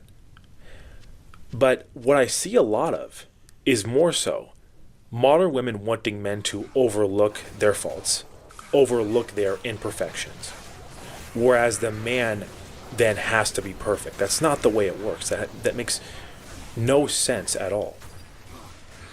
But nonetheless, we all know that time flies, right? Women aren't going to be 28 or 25 or 22 or 21 forever. And when it comes to time, I was thinking about this recently because I was in the city. I was kind of walking around the area, and I saw a metro station / kind of light rail train station in the area, and there was just something about it, almost kind of a feeling in the air, where it's hard to even explain, but a feeling that just felt right. And it took me back to a time where, of course, things were simpler, but not as much a time where things felt better, just that they felt right. there wasn't all this nonsense. If there was, certainly it wasn't to the forefront like it is now, where, again, it really isn't 10, 15 years ago. Because men are not tolerating that kind of stuff anymore. They're not tolerating the antics and the drama anymore. But with that, I was watching a show that I used to watch when I was younger. And of course, there was a time when I was 26 looking back at 18. There was a time when I was 18 looking back at 15. But there's a show I used to watch when I was a kid and used to watch with my mom as well. Those are some very good memories.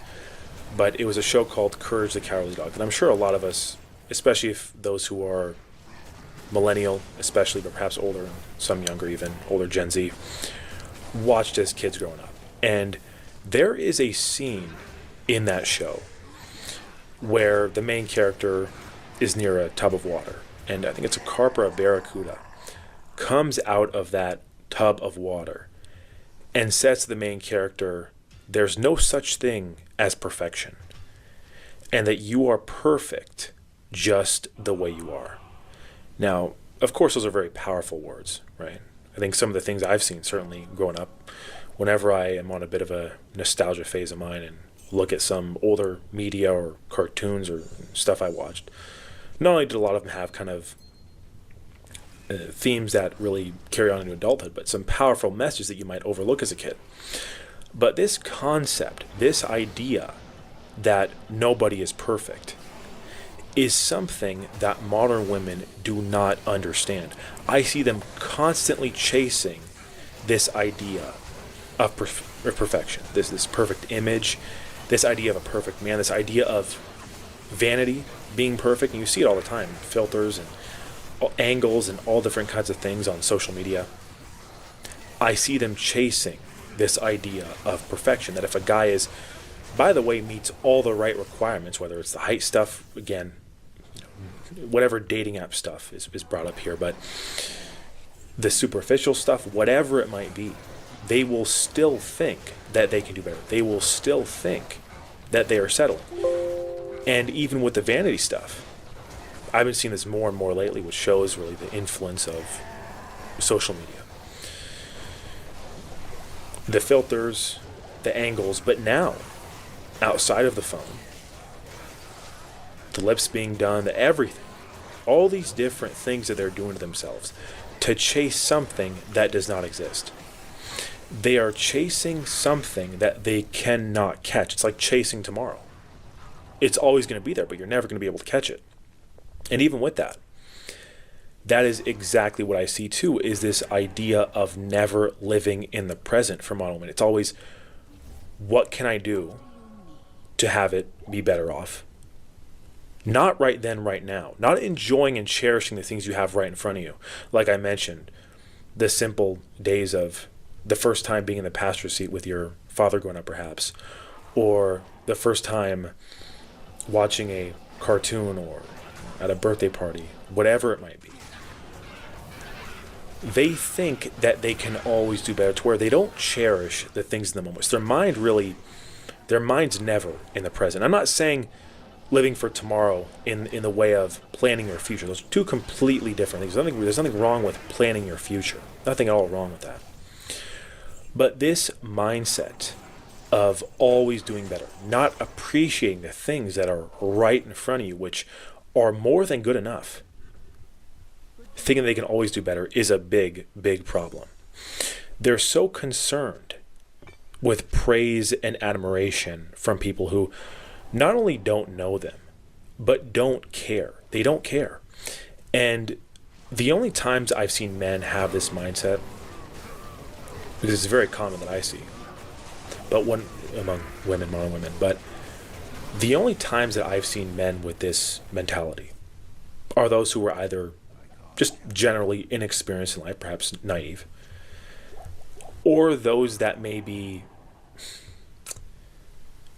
have some sort of insecurity to the point where it is actively detrimental in their outlook.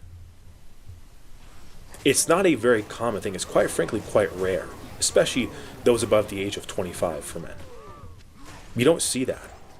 But I see non-stop wanting to put on this image. Even women who are much older, women in their 50s, 60s, wanting to walk around in public with the expensive diamond ring, competing with women they don't even know about who has the most expensive pair of designer boots or designer handbags.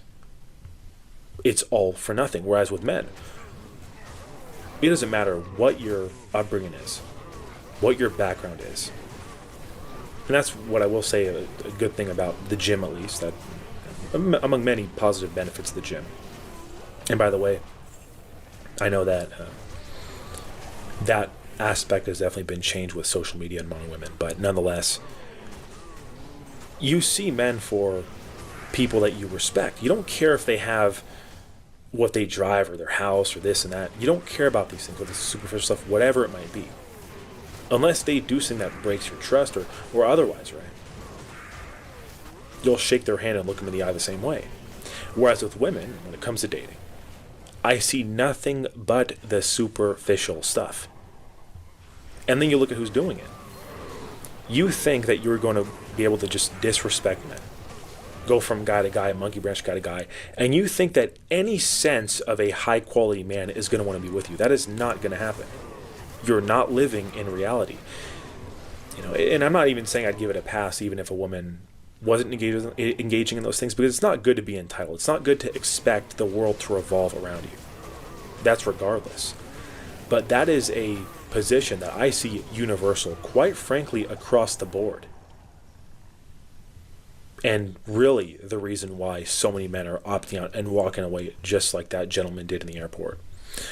But even with that, I see modern women who want to make it seem like women are the ones that are single by choice, and that men are the ones that are missing out and thinking that they are the prize. Keep in mind, these are not women in their, in their prime saying that.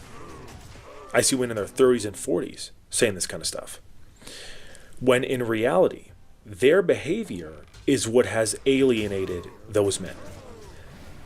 Every time, additional, because I've been seeing these, I'm sure we've all seen these videos of women crying in their cars, asking where all the good men are at, wondering why men don't want them anymore, wondering why men are not approaching them.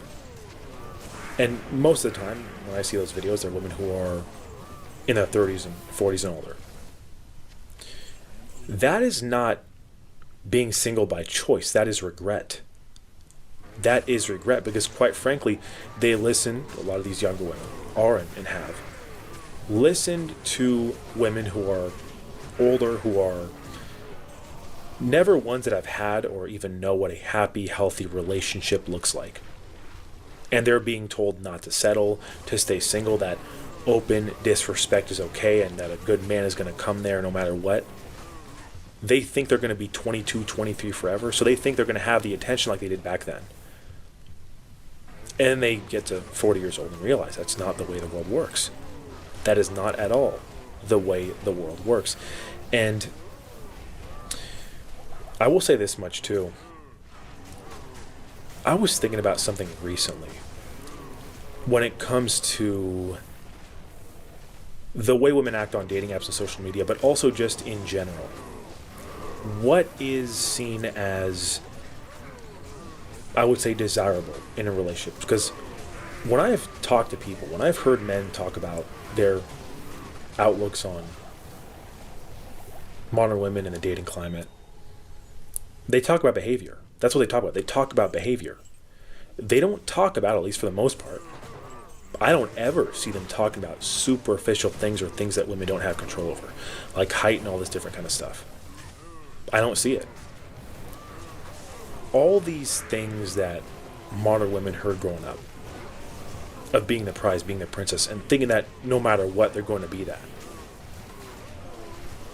That's not the reality. I hope that that man at the airport goes his own way for good with this woman. Doesn't give her a second chance. Hopefully it wasn't the second chance in the first place. Because these kind of things should not keep on happening. Public humiliation, open disrespect, all different kinds of stuff. Really makes me think what's going on in private, right? If it's going on in public. But you see these kind of things regularly. You see these kinds of things all the time. And it's exactly why so many men are walking away. and why they're not tolerating the disrespect. I'll tell you one thing. When it comes to the internet, right, and when it comes to social media, when it comes to the internet, I think a big part of why men aren't tolerating it anymore is because they have kind of the, if you will, this plethora of all this different information and experiences, learning from other people's mistakes versus having to make them on their own. That's why you see a lot of men with these positions now and not tolerating this kind of stuff. Whereas many, many years ago, people might have not been as aware, without hearing things, and I could say this could go more than just the internet, but without these conversations even being had, perhaps. Right. But even with that, I saw a video recently of a gentleman who was at the gym, and he was trying to motivate people to work out. And he had been someone that just started recently going to the gym and showing himself on social media. If it's going to be for anything, let it be for that. Let it be for things that are going to uplift people, not modern women trying to monetize themselves and belittle people and all this kind of stuff. At the bare minimum, let it be for that. But when I see the constant disrespect, it's exactly why men are walking away. So, as always, guys, I appreciate you for viewing the video, for taking time to view the video. Hope you guys have a great rest of your day. Thank you.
So I was at the local Walmart recently, and I was doing some shopping for a pair of wireless Bluetooth earbuds for the gym.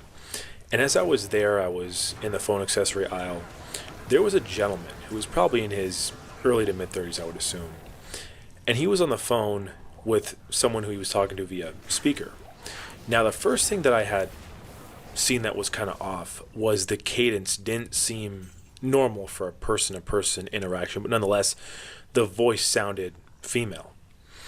And as I was walking down the aisle, he turned towards me a little bit, and I got a quick glimpse of his phone. And it was an AI kind of chatbot. And there was a female avatar on the screen. And before I get into kind of my thoughts on this whole thing, I want to make a point of something. I'm sure we've all seen this in movies, this kind of trope of not having a person-to-person companion and a female avatar or a hologram, if you guys are a fan of Blade Runner. But this is something that in many ways has already begun. Because to what that man has in the phone and the AI kind of chatbot and avatar, what that man had, I see women already having in the form of their smartphones, in the form of social media, getting validation and attention on there, the clicks, the swipe, because it's not real life. It is not real life. The validation from there, from dating apps. So in many ways, it's already begun. I think this is something where people would think perhaps 5 to 25 years time, maybe, this has become more normal. But unfortunately, the behavior of modern women, now I'm not saying I endorse this kind of thing, but nonetheless, the behavior of modern women has led men, some men, to getting involved with stuff like this. And when it comes to dating apps, they've never been an organic way of meeting people. I mean, you look at filters, really catfishing, by the way. Filters, all this stuff that's not real life. And it's not even just women on dating apps that are not living in reality. You go around, it's not hard to find. Women glued on their phones nonstop in public. I was at a restaurant recently, and there was a gentleman who walked in there. It was probably this couple. He was with a girlfriend of his, probably no older than 22, 23. And this girl was glued on her phone nonstop, and she was sitting there kind of hunched over behind him, like hiding, like she's up to no good, trying to cover herself, her phone. Now, the only times I've seen that expression are back when I was in school and someone's cheating on work, when they're trying to hide something, so really up to no good. But it's not even just the younger generations, the Gen Z and millennial generations of women. It's even the older women that are stuck in this form of really just being on their smartphones nonstop. That's not living in reality. I was doing, a while back, I'd done a food delivery order, and I couldn't believe this, but I went to a house, probably a $3 or $4 million house, I'm not exaggerating, with a gate on it. And I was supposed to meet someone who was the father at the door.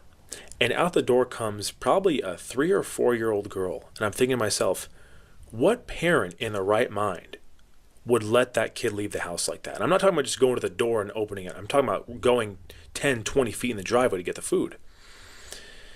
And she said, "Oh, my father's at home." I said, "Okay, that's fine." She took the food, the food and went inside, implying her mother was home, who I would assume, if she has a daughter, probably in her, who knows if she was in her 30s or 40s, but so glued to her smartphone, there couldn't have been anything more important than being with your daughter in the evening.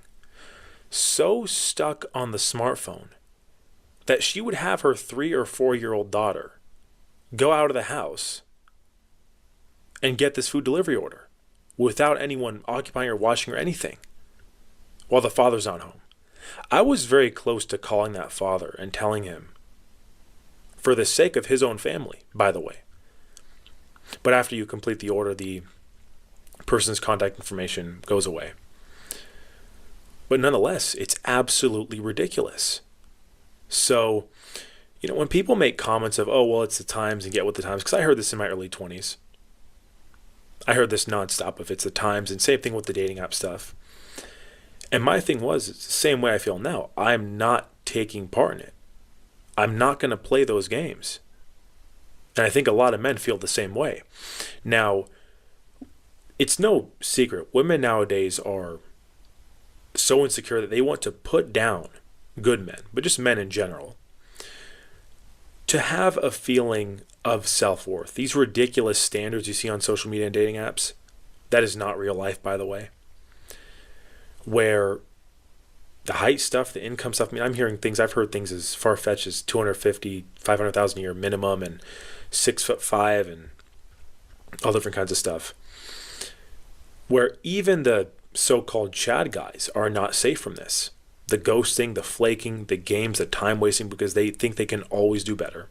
And I want to say something too. Look at the source of who this is coming from, these unrealistic social media dating app standards. And when I was in school, I heard this term a lot, the source, right? What is your reference? What is your source? Now, I'll be upfront in saying this. If they put the amount of detail that they cared so much about having every little thing be perfect with a man in the gym, they would go a lot further. Because I see women who are average, if that, wanting to put down average men. Who knows what that even means anymore? But just wanting to put down men in general, to where it's almost like they want to disqualify 90 to 95% of men in the dating pool, or just in general, to make themselves feel better. That's what it is.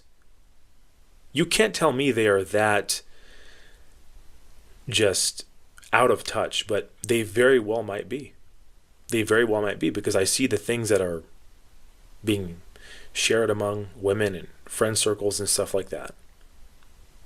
And this is why I say too, I think a lot of men are, obviously, if it isn't given, are mature enough to have these kinds of conversations, right? About dynamics and stuff like that.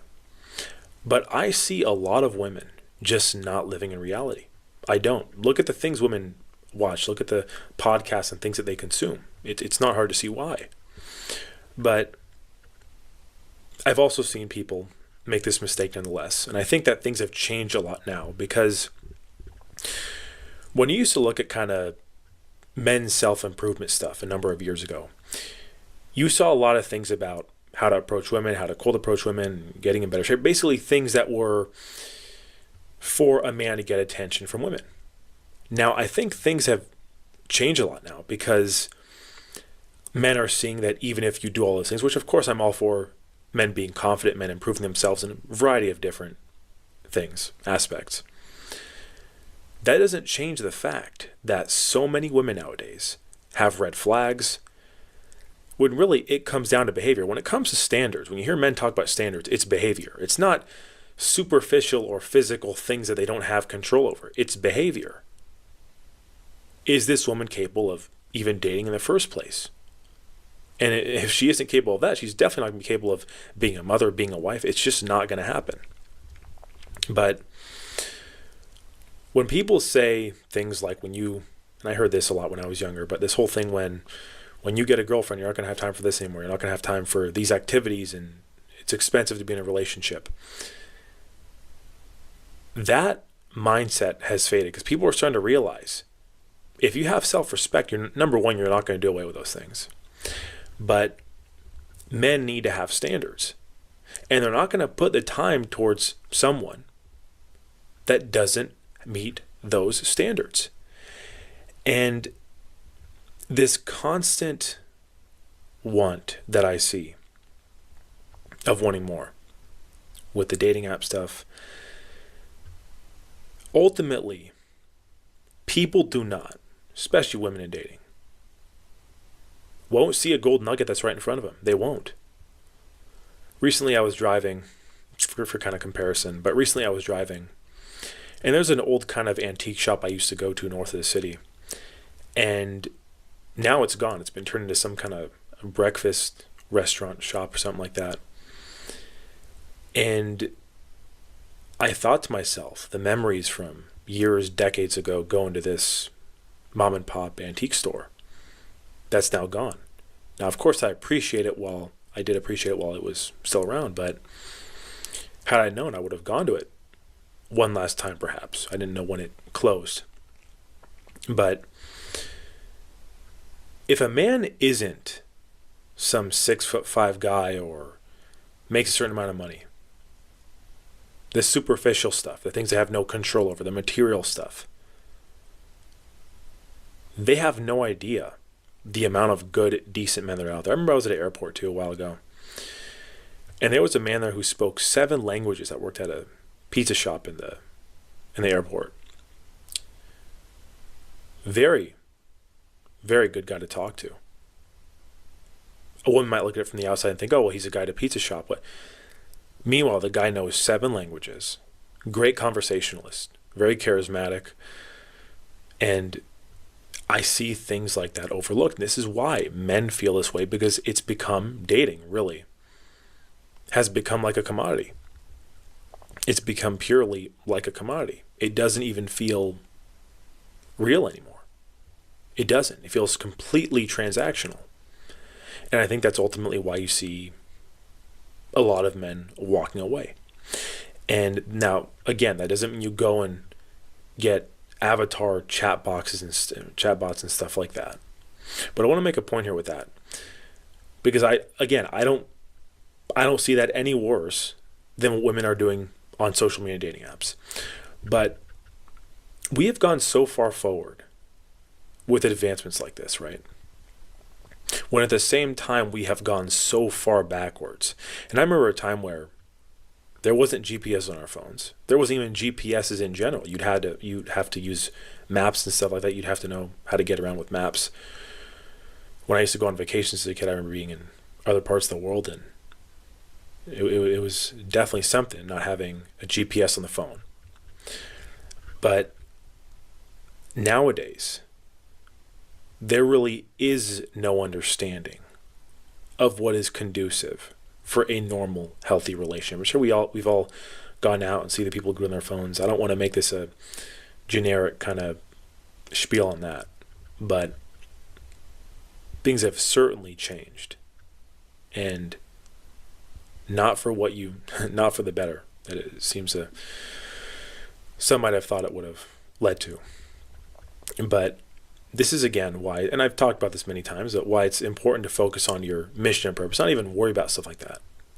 Not even focus on that, because when it comes to mission and purpose, and that could mean many things. It could be learning a new skill. It could be learning another language, like that gentleman in the airport knew so many. But when you get to a certain age, I want to make a point of this. When you get to a certain age, that mission and purpose might be family. It very well might be. And women think that they're the gatekeepers to family, when they're ultimately the gatekeepers to themselves and their own happiness, which is now turning into misery. We've all heard the kind of idea of the cat ladies in the apartments, and I'm someone who had cats when I was younger, so I don't want to do a disservice on people who own cats, because I definitely don't think they deserve to be in the same conversation as the subject of discussion here.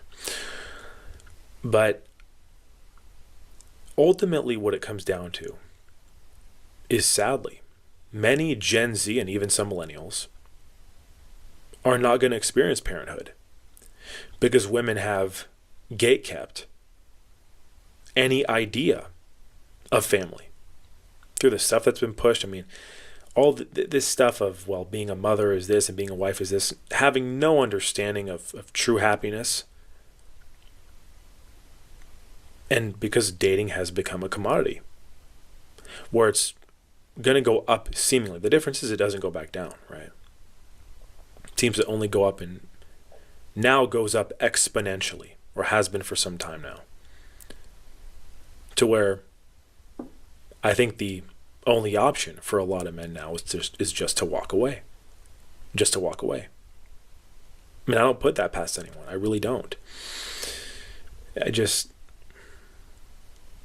If people think that there's anything normal about this, because it wasn't like this 10-ish years ago, even with the technology we had, it wasn't like this.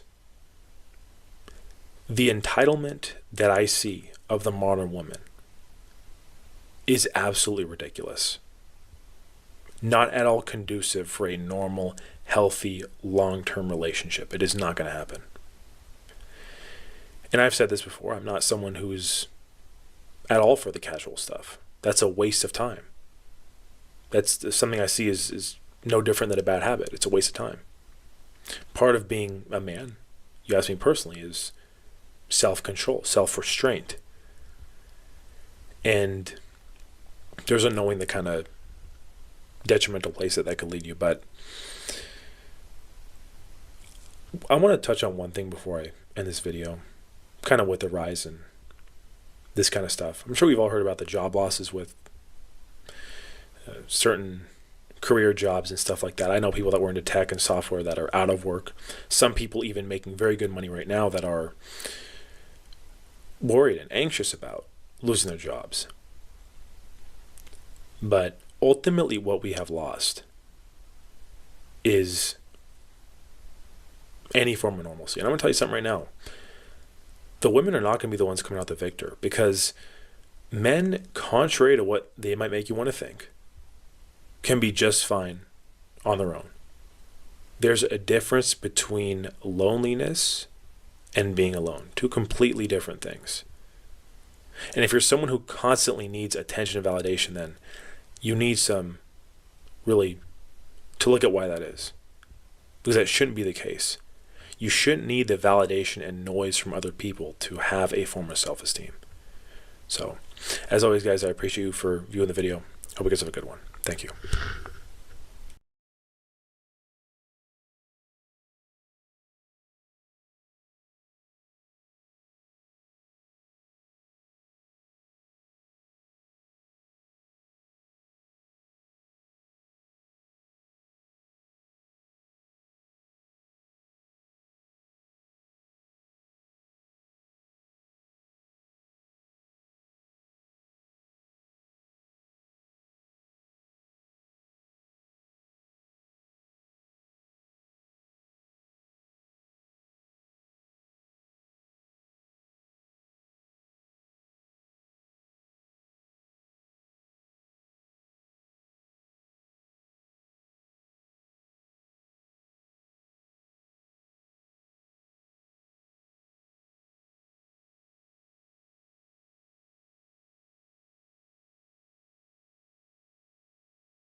wrapped up in my sleeping bag, looking out the window at Aaron's house as the sun is beginning to creep over the horizon. And the trees are silhouetted black against the emerging blue sky with the fading stars up in the sky.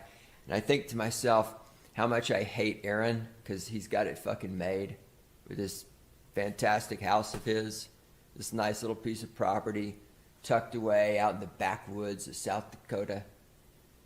God, I fucking hate him. I hope he dies. I hope he dies of syphilis. You piece of shit. I had a dream. I had a dream this morning that I could wake up and not do anything. That the wackadoo, I wouldn't look into the abyss. And then Victor, thank you, Victor. It was going to be a peaceful weekend. Victor sent me this video. And it's not, it is and it isn't clickbait. And there's crazy people and there's not crazy people. But in terms of our debate, like, are women as horrible as they are on the internet? Like, are they just doing that for clicks? And of course, in the United States alone, 160 million women. Yes, some are doing the professional wrestling. But then I see this, I'm like, well, there's another sand of evidence on, no, it's authentic and women really are crazy. I'm trying to help you girls out. But this is, well, let me tell you this. So Erica Shanta Williams, you guys know her, Erica's Classic Climb. She graces the comment section every once in a while. And behind the scenes, her and I, we do. We share the cringiest white girl videos. She'll send me. I'm like, oh my God. What's wrong with your people? My people, what are you talking? Don't throw me. Don't. And it's not exclusively white girl stuff, but if there's someone who takes gold in the Olympics of cringe, it is the white girls. And I got this one from Victor. I'm like, well, Victor, thank you, because I send it to Erica. I say, in our fun exchanges of cringy videos, I said, this is the king or queen of all videos of white girl cringe. Do not loop her in here with, oh, she's picking on what. It's not bad. She sends other videos. I want to paint her in the correct light. But what's wrong with it? I'm not, dude. So I sent it to her, and it's so bad. I sent it to Joker. I said, Joker, you gotta. But he gets back to you when he wants to. I know he's busy. It's like, Joker, man, come on. I don't send you stupid shit unless it's important. So I did want to correctly the final boss of hating men. This is from Joey B. Tunes. I looked as much as I could on this video for what you're about to see. I wanted to find out who this lady was, and I'm just going to play it here.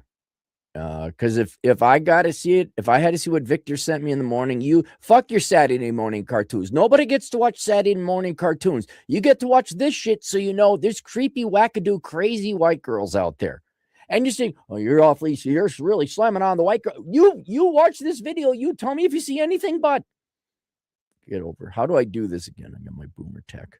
You guys want to see who my new favorite is? Have you seen this one?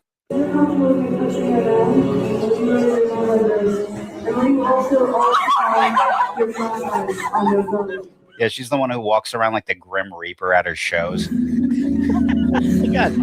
look at this. Look at it, like we're in fucking Sweden.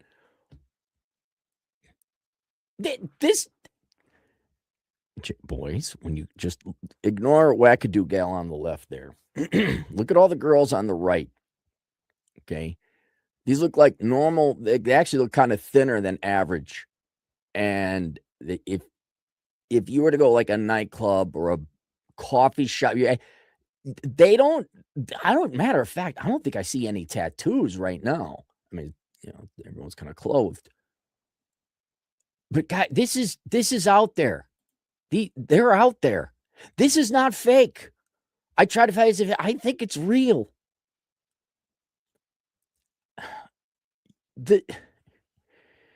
You ever hear of a power vacuum? It's one of those concepts when you're a younger man or younger in general. You don't. What do you mean power vacuum or load bearing? Every entity, every group, every organization of people, you need a leader, and it happens very unconsciously with boys. Like you're on the playground, you're in the neighborhood, and it's not that we really like this guy. It's not a popularity contest. I think men just intuitively know we need to have a leader. Like you need two captains of the football team, so you have two captains, and you pick teams. It just naturally we can't run this ship without a captain. So who wants to lead? And you inevitably pick Joey. Hey, Joey's going to lead for whatever reasons.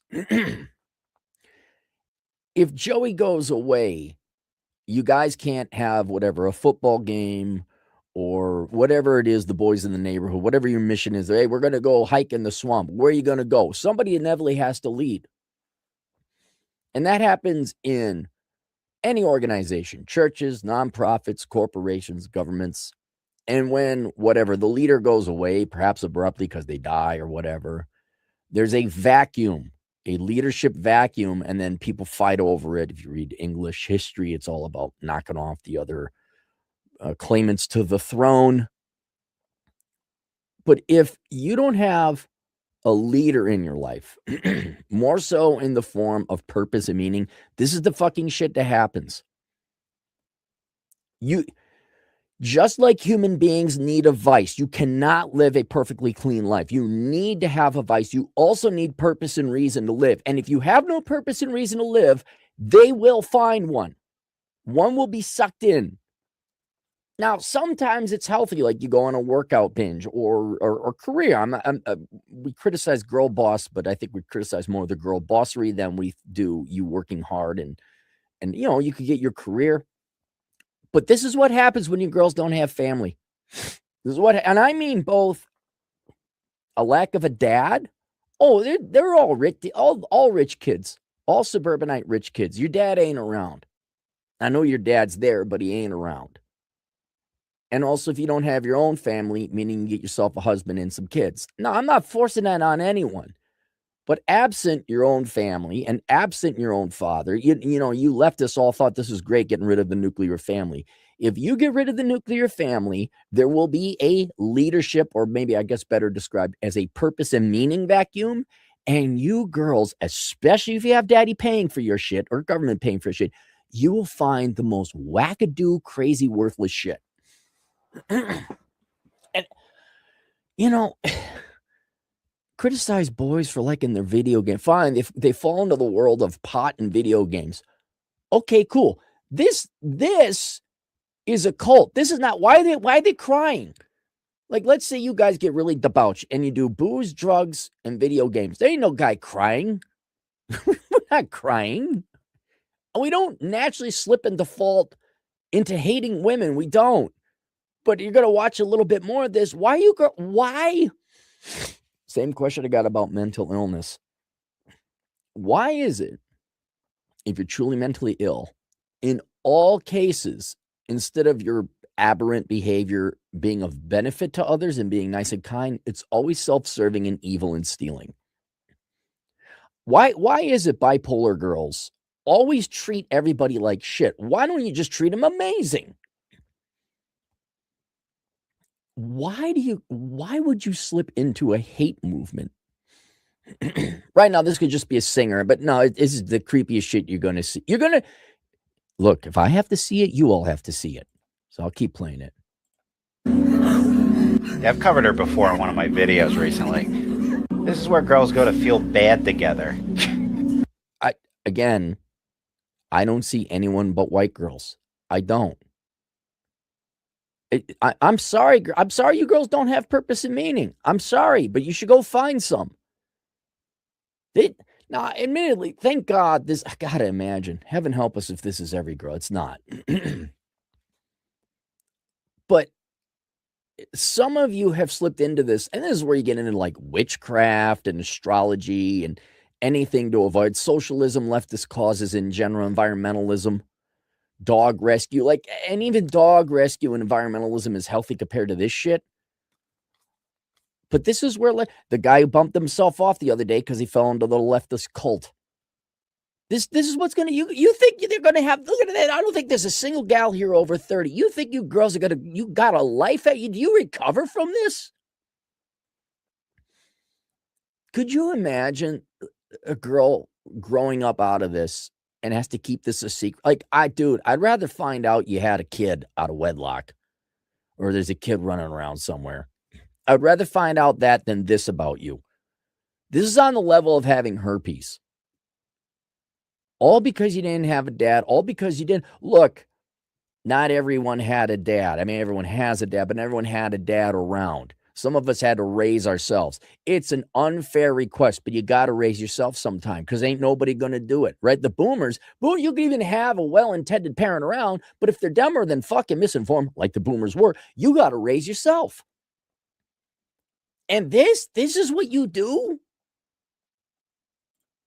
This is not a good look. This is not a good look at all. And I cannot help but point out from a sociological, sincere, and serious observation, why is it only white girls? And unless someone comes back and say, oh, yeah, Aaron, this was in Sweden. I'd be like, oh, okay, well, maybe. Look at this. Yeah, this is their idea of a good time now. Crying for help.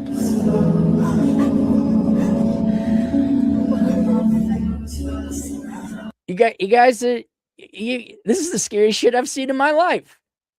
Like Poltergeist when I was a kid, that was scary because I was a little kid and, I wasn't an adult and didn't realize it was fake. I kind of knew it was fake. Are you guys going to have nightmares? You all get to see this. Fuck your Saturday morning cartoons. In our day, we used to watch Bugs Bunny and Transformers and He-Man and Fat Albert. Remember the good old days? Remember the wholesome cartoons? Hey, it's G.I. Joe. Those are the bad guys. We got to stop the bad guys. Why? Because it's good to be good and it's bad to be bad. Now you guys get to see this. McKinsey and Madison losing their fucking mind. Oh, but it gets better. You got to see this chick's page. Don't kill all the boys. Kill every woman who has had sex. She says, now kill all, quote, on YouTube, don't get me, I'm quoting her now. Now kill all boys and kill every woman who has had sex with a man. What?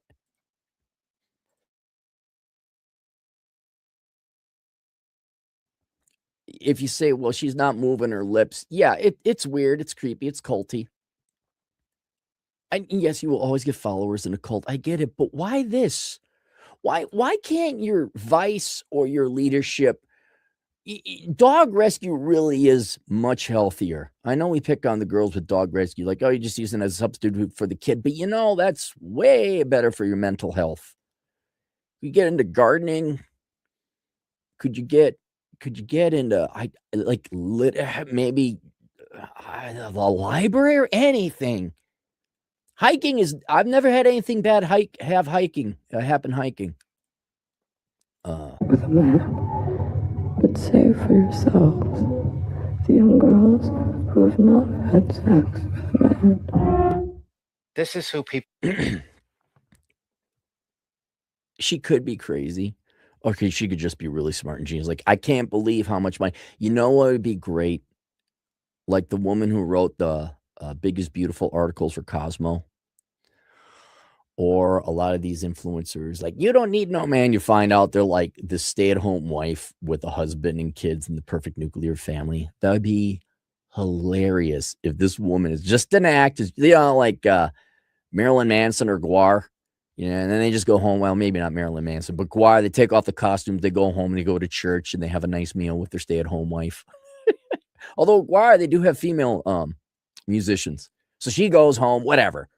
It would, and they're older now too, so it's not. But I would love it if it was found out this gal just has like this white picket fence in fucking Eden Prairie. Oh, it would be great. People's daughters are looking up to. Save for yourself. Save for yourself, virgin. And of course, the thing is the sexuality's got to go with the virgin thing. That's where the intrinsic value is. It always goes back to that because one group of people want it. That's it. That's all it is. It's never go out and get a master's degree in engineering. It's never that. Go work up your own money, invest in silver and crypto. It's never that. It's like, protect this thing. Oh my God, you didn't have sex. Protect it. Because girls didn't earn it. You're born with that. Yeah, old man Roll might have more insight in that. You didn't earn it. You were born with it. Oh my God, my precious. It is like that, isn't it? Golem in the ring, women in their virginity. My precious, no, it's mine. See, it's like, I'm not. It's all yours, Golem. Keep it. If I got to fucking deal with you. I don't want the ring that bad, man. I don't want that good. It's a source of all your power. Good. Go have fun with that. This is a you problem. Imagine me uploading something like this and being serious about it. I want to go a little bit more. Where to go? Yeah, here. My God, man. Am I gonna? Oh, and it gets better. Yeah, look at this crazy. This is what the final level of hating men looks like. Ready?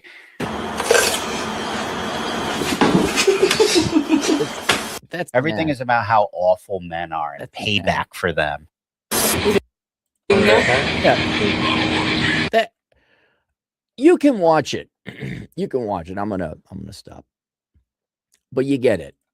Crazy wackadoo girl monetizing this shit. Maybe she's actually crazy, maybe not. It's not what she's doing, right? It's the fact now with video angles, camera angles, you can make it seem like there's more people in there than there actually is. But there's a fair amount of gals in there, and they were paying for it, and they were crying. So I'm just gonna, Aaron, are you about to piss into the hurricane? I should go find an audio clip where you just hear zip, like it's time to piss into the hurricane. Yes, I am. And this is for the handful of young girls who don't have dads, don't have an older brother, don't have like a pissed off uncle to protect you from this wackadoo crazy shit. I don't want you. I don't know you. I don't know who's tuning in, but if you're a young lady, just out of human decency, like, hello, fellow human being, please don't become this. Please live a life of happiness or just an average day. Every single girl there did not have a father. They had what I'm going to guess is a rich dad, which is why it skews almost purely white. I'm going to imagine it's a bunch of pampered people. You know, if you get unlimited money, the the cause is always the same, but the symptom is filtered through different culture and groups, and it comes out differently. Like out here, it's no secret. The American Indian reservations, the biggest problem is alcohol. In part because it was not part of their genetics for the longest time. Coming here, here, try this whiskey, off the rails. But with the American Indian community, well, you get basically free shit because of contracts or treaties and all that. And if you gave me, I mean, it depends on the tribe and all that. I had a buddy in Wisconsin one. I'm like, how much money? It was like 30 grand a year. And that was back in the fucking 90s. Like, holy shit. Well, why is alcohol a problem? Because you didn't have the scarcity went away. There were no problems. You never had to lift a weight in your life, and therefore your muscles atrophied. I'm trying to think of another group. Well, rich kids in general, right? They turn into assholes. Generally, not always. And this is the same thing. No one there was homeless. No one there had to worry about rent being taken care of. They do not have real problems that occupy their mind and strengthen their mind and strengthen their body. Whether that's working a double shift or staying up late at night or whatever, they have so little problems and so little concerns that the best use of their time was to go and attend this fucking shit. Now, you don't control who you're born to, and you don't control whether or not they have money. But, and this is I know. This is funny. You're going to piss. Oh, look, a second hurricane Cappy's going to turn around and piss into. I'm going to piss into the hurricane of American fathers. I know it's really hard to tell your wife no. I know it's really hard to tell your daughter no. I know you're all weak people and you don't want to spank your children and tell people no, because that's like actual parenting. You just want to throw money at it or go to work and avoid it all. You need to actually raise your children. You need to stop failing to raise and just releasing into the wild spoiled adult children that you've never disciplined. You've taught them nothing about limitations or scarcity or scarce resources or budgeting. Here's a big one. Why is it everyone released into the wild coming from these parents? They're all solipsistic. They have no ability to have empathy and acknowledge another human being and their existence. Why are they always them, thee, and thyself? And their main video game character syndrome. Everything else is not real. Only me, me, me, me, me, me, me. I'm the only sentient person here. Everything else is just, it's a movie. It's a video game. That's not a real human being. That guy should go buy me a fucking soda. When you do, this is abuse. Failing to prepare your children for the real world is abuse. It's neglect. And maybe not legally on the books, but it is functionally neglect. That's what it is in the real world. And if you fathers, if you breeders, you sperm donors, and that's what you are, because you're not fathers. The mom, this is not the mom's job. Mom is to coddle, take care, get the kid from infancy to about 7. Right? You're supposed to go in and take the kid from 7 and introduce him to the real world. But a bunch of you are a bunch of debt-ridden NBA pussy PE bros. You probably don't even have the ability. So maybe maybe I am pissing into the hurricane. You guys, none of you paid your way through college. You all had mommy. You were sucking on mommy and daddy's teeth until you were 30, having to bail you out of your student loans or your car payments or whatever. I apologize. I forgot everyone's a Minnesota man. Boy, child. But this is, if you cared about your daughters, you would give them point and purpose. Or teach them to find point and purpose. Everyone there, show me a dad who's completely hands off. Right there. I've seen him. Oh, God. Problem of being an uncle, you have no authority. I got this switch right here. Oh, so first you need your dad. Second note, the man hatred, it's tradeism, and at the end of the day, tradeism is you just want to avoid work. I think laziness is what slopes people into choosing the bad part of mental illness. Faking mental illness, by the way, not real mental illness. There's a difference. You girls are so oppressed. It's so sad. And only this woman understands how you feel. And it's those rascal men, and they're horrible, and they want to have sex. Oh my God, kill them all. It is, I don't know if you noticed the traitors. I don't know if you noticed the guy who bumped himself off over at Cambridge. Living based on traits. Like your traits is the most important thing. Golem, it's a perfect example. If you know who Golem is. It is. I don't think J.R.R. Tolkien maybe intended it that way. Somebody who's more intricately familiar with the lore and why he wrote Golem the way he did. Maybe it was addiction.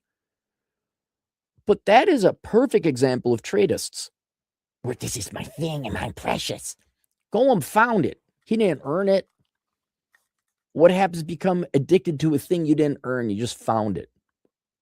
You found a trait. That's a great metaphor for all the traitists out there, for all the Democrats teaching you the most important thing about you is what's between your legs, what the color of your skin is, or some other trait you claim to have. Man, oh my God, I'm the pansexuals. Well, great, you're a pansexual. Hey, Golem, have you thought about becoming an accountant? Maybe getting a fact? No, the transsexuals. Okay, that's great, Golem, but maybe you covet it. It's like, no, I don't. Fuck it. That's what it is. You're seeing a bunch of golems. Because now the purpose and meaning, as long as it doesn't require work, is you're a woman and the men are out to get you. And whereas that's as old as feminism, this is the crazy, and it's proof that some, not all, some of these crazy gals on the TikToks, they're actually real. They actually believe it. Yeah, kill all men? Are you serious? They got a fucking following. I know it's a cult. I know, thankfully, it's a very small percentage of the population. But again, you can't say, oh, yeah, they're all just crazy girls doing rage bait. This ain't rage bait. I try to find the name. If someone could find me the name, say, oh, yeah, that's Wackadoo Christie. Okay. And then we can look her up. All right, did you come from where you do? Oh, man, okay, it's a gig. It's an act. But for some people, it's real. You get these people crying. I will also say, you look at that, this is why you avoid people on psychotropic drugs. Any mental drugs, prescription drugs. I'm not kidding. You want someone, listen to me.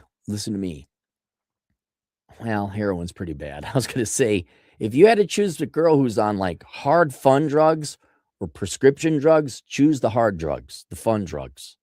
But then I'm thinking like heroin's pretty bad, so is meth. But this antidepressant shit, no. No. The amount of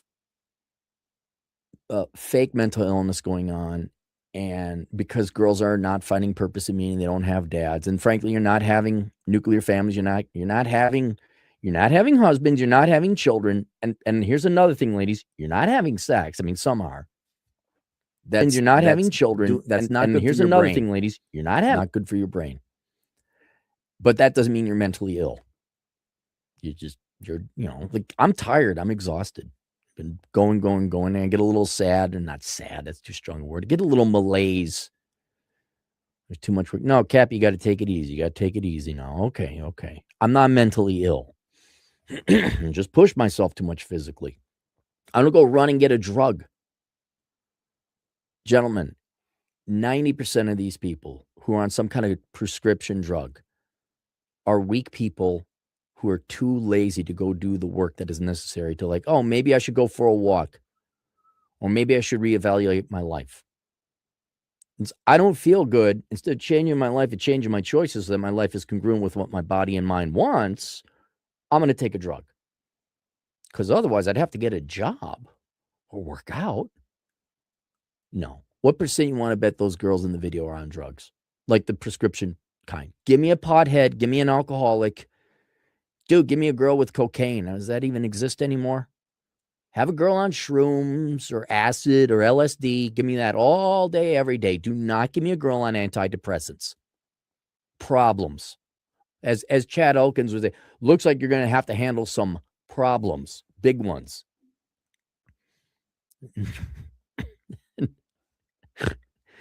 And the kind that might end up with a fake accusation. Okay, here in the backdrop of all this, it is their philosophical religious belief, and to varying gradations of sincerity, that you are the problem because you're male. These ones would like look at the girls and then say, does that girl look like the normal girl I saw at the coffee store? Yeah, like I could. That's what scared me about. I didn't see tatted up faces. That just looks like a girl one of my buddies would ask out. And then you go and then all of a sudden you have some sex, right? Consensual. And then she doesn't feel like that's the type, like all of a sudden, like there's a cop knocking at your door. Here, turn around. You're under arrest. Thankfully, that's not, thankfully, but we got video, unless that's AI and this is a big ruse. They're out there. And you can't tell. But you can find out if they're on a prescription drugs. Oh, they'll tell you. The traders will tell you. They will tell you what crazy losers they are, right? When we do the NGO or the nonprofit or whatever, you always about us. And they can't but help tell you about themselves. It's their identity. They have no accomplishments. Like, what do you do for a living? Yeah, I help out with the children. Okay, but what else? Do you know? Are you on any drugs? Oh, yeah. They'll tell you. They will gladly tell you, like, and all you got to do is like, man, I'm tired. I don't know about you. I'm kind of down and depressed. I mean, I don't know about your personal finances, but man, I got my student loans. You still got your student loans? Oh, yeah. Dude, so hard to live. I had to start using credit card, just to afford groceries. I mean, I don't know, but are you in the same boat? Oh, I have 100,000 in student loan debt. I have 50,000 in credit card debt. I need to cope. So I went to a therapist and he put me on an antidepressant, and look, I don't know what the antidepressant is. Zoloft, the antidepressant. I'm on this. Are you on? Oh, yeah. You on anything else? Oh, yeah. I'm on this and that. And then you just slowly back away. That's how you tell. Cappy, aren't there some good people who are on antidepressants? Yeah, I think like 3 or 4 of them. Sure. Oh, but the main thing I want to point out is that that's not clickbait. That it's not that whatever the Wiccan priestess or whatever, the priestess. Let's just call her the priestess. The priestess, that might be clickbait for her. I can't believe you want to talk about operation. I said, oh God, lady, I hope like you have this nice conservative family back home. Like, yep. Got to go stir up the masses. I hope she's making a ton of money and just like Operation Evil. It's like, oh no, I vote Republican all the time. That would be great. Oh, but at the end of the day, I just protect yourself and all that other shit. Yeah, it should piss you off that society, fathers have failed these girls, that this is a real thing. And now they're out in the wild and it's a risk. This is not our problem. This is a them problem. I'm sorry, girls. It's a you problem. They're like, you want my ring? And I think guys are getting to, if in the Lord of the Rings, the ring had a power to make everybody addicted to it. So if you came within, I don't know, 10 feet of the ring, or you saw the ring, you'd naturally want to but can I look at it? And whoever had the ring would kill people not to give up the ring. And the more I think about it, that analogy really does map onto women and their virginity and sex. And I think we're at a point where it's so academic. I mean, you look at those girls and then you look at Golem, like they're equally crazy. And I think, man, especially in the past, we've compared the notes. Like if the ring was like the red pill, you'd have 25 years of, the ring is bad. Oh yeah, we did some research. Look at this. The ring is horrible. The ring has this power over you. You should be aware of it. And we're like, oh, yeah, look, here's the statistics. Instead of the book of numbers analyzing the ROI and the pursuit of women, it'd be the book of numbers, why the ring is bad. Don't touch the ring. It causes cancer and divorce and poverty. You can handle the ring, but under these circumstances, you got to wear a hazmat suit and gloves. The ring has its value, but you got to really be careful with the ring. Like 25 years of ring, it's The Rational Ring Holder by Rollo Tomasi. But I think we're at the point, because again, it's their intrinsic value, right? Value can only be externally conferred. You can't say, I have value unto myself. You can't say that. The dichotomy or the paradox or whatever between the sexes, in addition to them being binary into separate sexes, is one sex has something that the other sex really wants. Girls have sex, or I don't want to say it. Men really want sex with women.